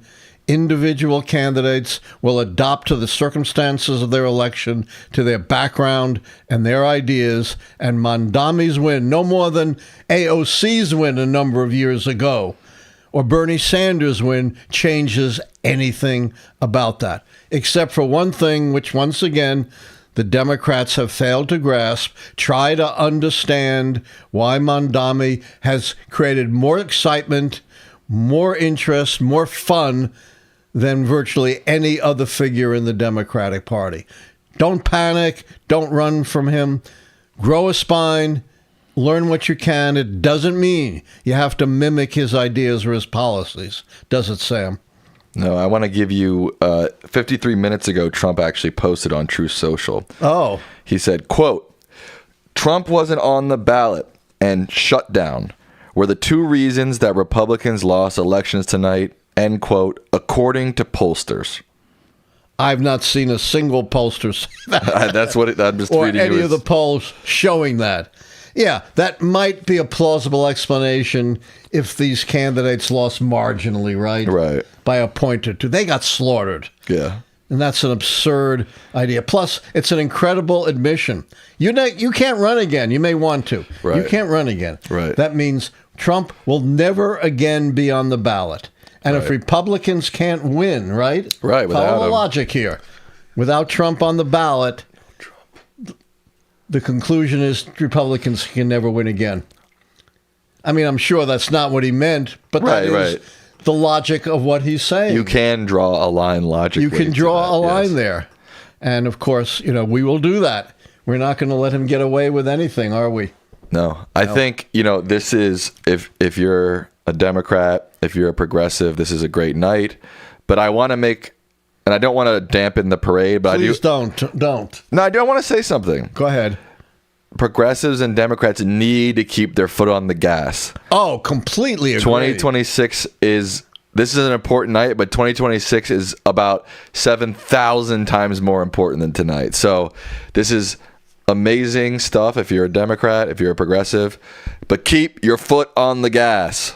Couldn't agree with you more. Oh, really? Very brilliant commentary. That's exactly right. Never rest on your laurels. Always build and push ahead. And this is a great opportunity to build, provided the Democrats don't panic and don't assume, oh, my God, we've got to pick between Spanberger's approach and Mamdani's approach. Right. Nonsense. Right. That is the path to perdition. Right. That's just my point is, keep focused, keep your foot on the gas. Don't get caught up in, is Mamdani to this and is the party that? Keep your foot on the gas. Right, and understand that different candidates will win in different places in different ways. Mm-hmm. And that's always been the strength of the Democratic Party. Yes. All right. So the polls have officially closed in the state of California. Let's check in on these. The main questions went no, yes, which we were hoping. Yes. The snap. That's in Maine. That's in Maine. Voter ID, no. Yes, on keeping guns from dangerous people. Not just dangerous people, but the people that the courts have ruled a threat. I was shortcutting. Colorado's SNAP tax on the high-income families passed. To fund school meals. Yes. The two Texas proposals to their constitution passed. And we've got Nothing. Nothing, although they've already projected yes won. I don't know if that's a mistake. It must be from exit polls. Remember, I predicted yes would win, right? Yeah. Obviously, I can't make a call, so I don't see anything. Right. Let me explain why this is so important. Okay. Back in June, Donald Trump initiated a redistricting war to gerrymander election districts to get more Republican seats, particularly in Texas, where he pressured successfully, didn't really have to pressure him, Governor Abbott to call a special session to redraw all the congressional lines mid-decade, not after the census, to aim at giving Republicans 5 more seats. This was before California had done anything. In response, California had put on the ballot Proposition 50, which was to authorize the legislature to redraw the lines. If it passes, like I predicted, and someone's called it based on exit polls, they will now go ahead and redraw their lines to try to get 5 more Democratic seats to offset what was done in Texas. Terrible thing. You know, it's awful because it has baleful consequences. Number one, it solidifies deep red and deep blue, dividing us even more than we're divided already. Secondly, it deprives the voters of the right to choose their representatives. Instead, their representatives are drawn by the line drawers. But, you know, Trump started the battle, and control of Congress is at stake, and Democrats in the states they control had no choice but to respond. Yeah, so CNN has already called it. I'm guessing they're doing it off this exit polling because it's pretty... It's probably not even close. Yeah, it's not even close. Male, female, 58% of males on exit polling voted yes. 64% of females on exit polling voted yes. So I don't need to even get my calculator out. That's 61% in favor. Yeah, so I guess they just looked at the exit polls and they're like, oh, this is going to win, no problem. It's going to win by over 20 points, probably. Yeah, even though... Oh, no, that's Texas. No, they still haven't put any votes in yet, but they've already predicted the winner to be yes. Yeah. The exit polls make it clear. Do you have any thoughts on Election Truth Alliance? What's that? Someone donated $2 and wants to know if you have any thoughts on Election Truth Alliance. Oh, nice. Do you have any thoughts on Election Truth Alliance is their question. I have seen some information coming from it. I haven't had an opportunity to review it in depth, so I don't want to comment on something I haven't considered fully enough. CNN, I don't think they had called Jay Jones yet, but CNN had, when we left for our break, but CNN has officially called Jay Jones the winner. No, they hadn't, but what is it, Decision Desk Decision Desk, yeah. So what's the percentage in? Jay Jones, 95% of the vote is in. Jay Jones is at 52%, and Jason Miyares is at 47%. He's almost at 53%, actually. Yeah, he's rounded. That's almost 6 points in a race where Jay Jones was considered in deep jeopardy because of some very embarrassing communications that had surfaced. It was a legitimate scandal. Yeah. And a lot of commentators were writing him off. Not only did he win, it's not close. It's not double digits, but it's as big a win as Harris had in Virginia. Yeah, he's 184,000 votes ahead of Jason. Yeah, that's not an eyelash. Lieutenant Governor, Virginia, Hashmi is at 55%. A double digits again. Win. The only one who didn't win double digits is the guy who was plagued by scandal. Right. It's just astonishing. Check in with New Jersey.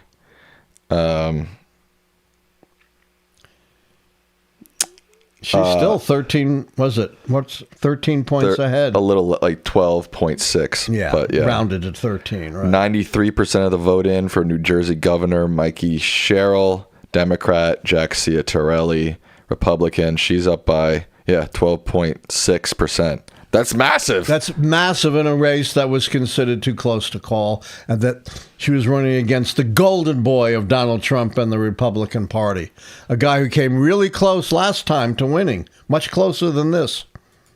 Yeah, and Mamdani's at 50%, Cuomo's at 41%. And how much in? 90. That's been pretty those numbers have really not changed. They haven't much moved at all. much, no. He's been around 9 to 10 points. There was like not quite a double-digit win, but really close. Yeah, since we last checked in, there's been about like a 1% switch, but nothing major. Yeah, I mean, that's not quite double digits, but again, pretty darn close to a double-digit win for Mamdani. All right, I think we've got everything covered. Should we take a couple of questions?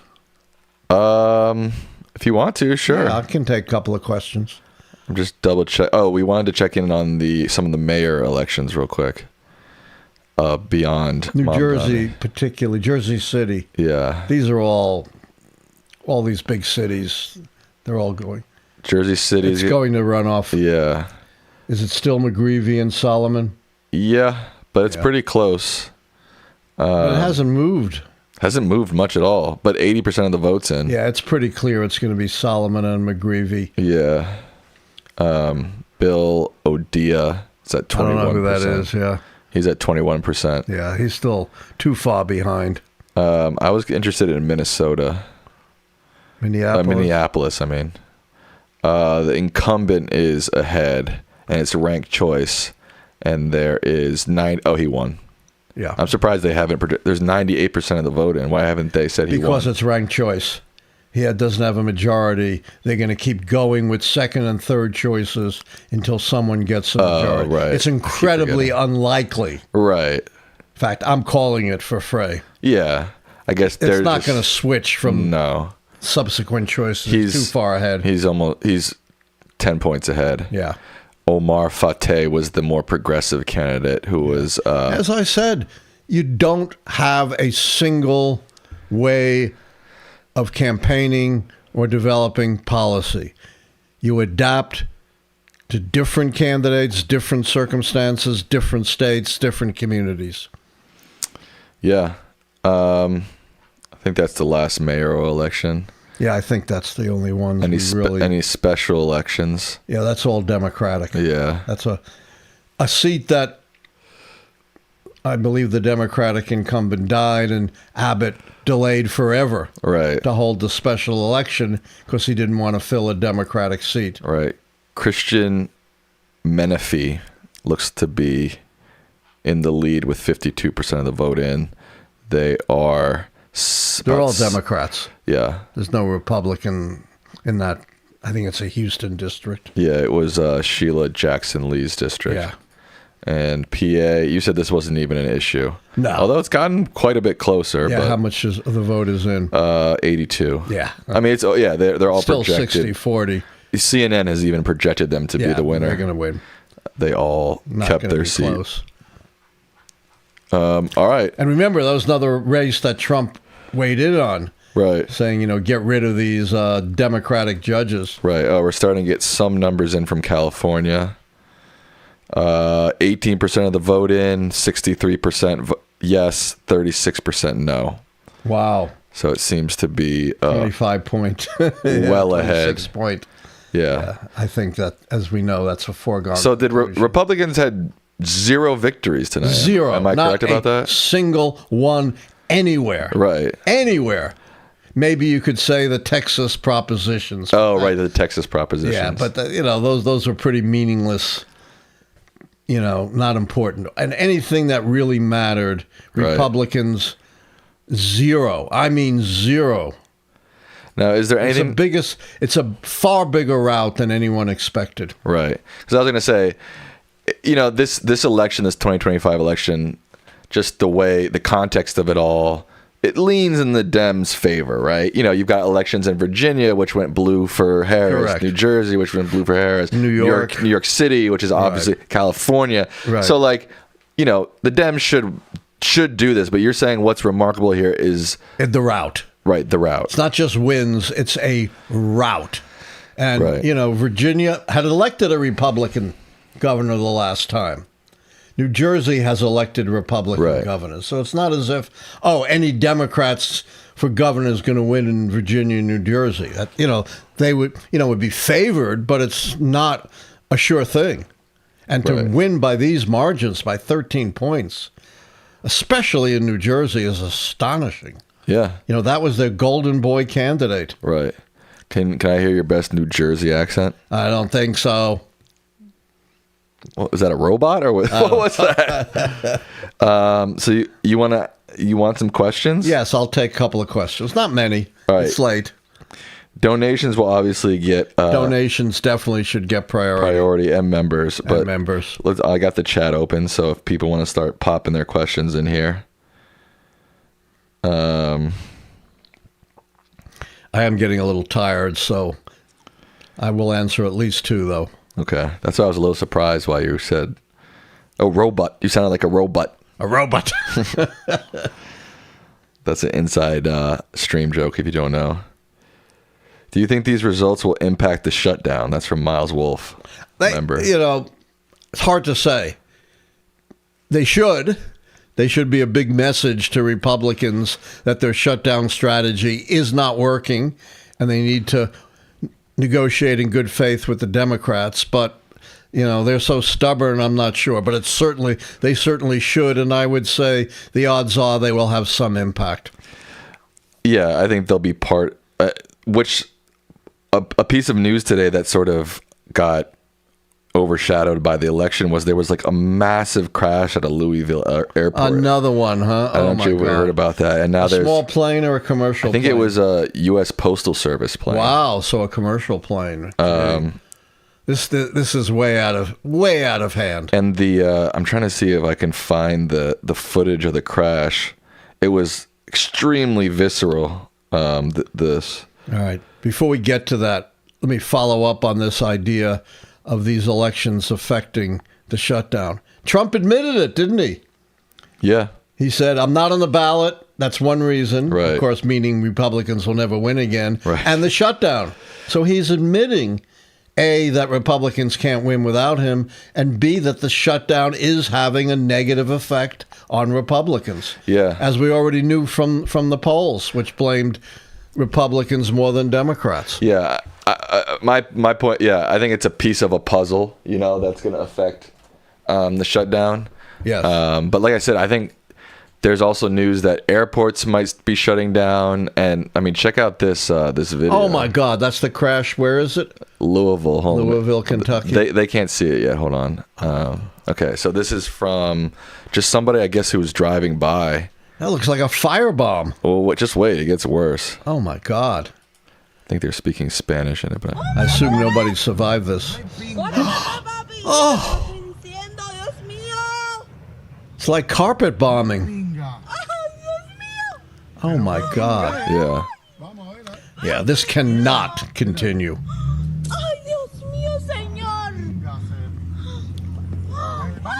Look at that cloud of smoke. Gee. I hear people screaming. Yeah, whoever's taking the video. Yeah. Oh, my God. I don't know what that's almost too horrific to show. It's pretty bad, yeah. So I think, and we had actually talked about this on a previous stream about how the airport stuff might start moving Trump a little bit. Because it and affects, Republicans. wealthier people. Yeah. He doesn't care that people aren't getting their food stamps. He might care that, his friends are having trouble flying. Apparently, there were 7 casualties in that crash. Yeah. So all of his rich friends fly private planes, I'm sure, but they're subject to the same air control system, right? Yes. Yeah. And I think once this news starts, once the dust settles on the election and people start seeing this video and getting concerned about airport closures, something's going to have to give at some point, right? It's going to give soon. Yeah. All right, one more question. Yeah. Can you grab my soda? Soda. We're in a tight space here, folks, so I know it doesn't look like it, but all right. Yeah, that was... I probably should have warned that was a pretty graphic. Yeah. You don't see anything except for smoke. There's no... But still, yeah. Saw the fireball. Yeah. Let's see. This is a good one from Michael Gonzalez. Will Republicans... And this is interesting, too, because Trump actually said this on his Truth Social, too. Let me try to pull it up real quick. Okay. So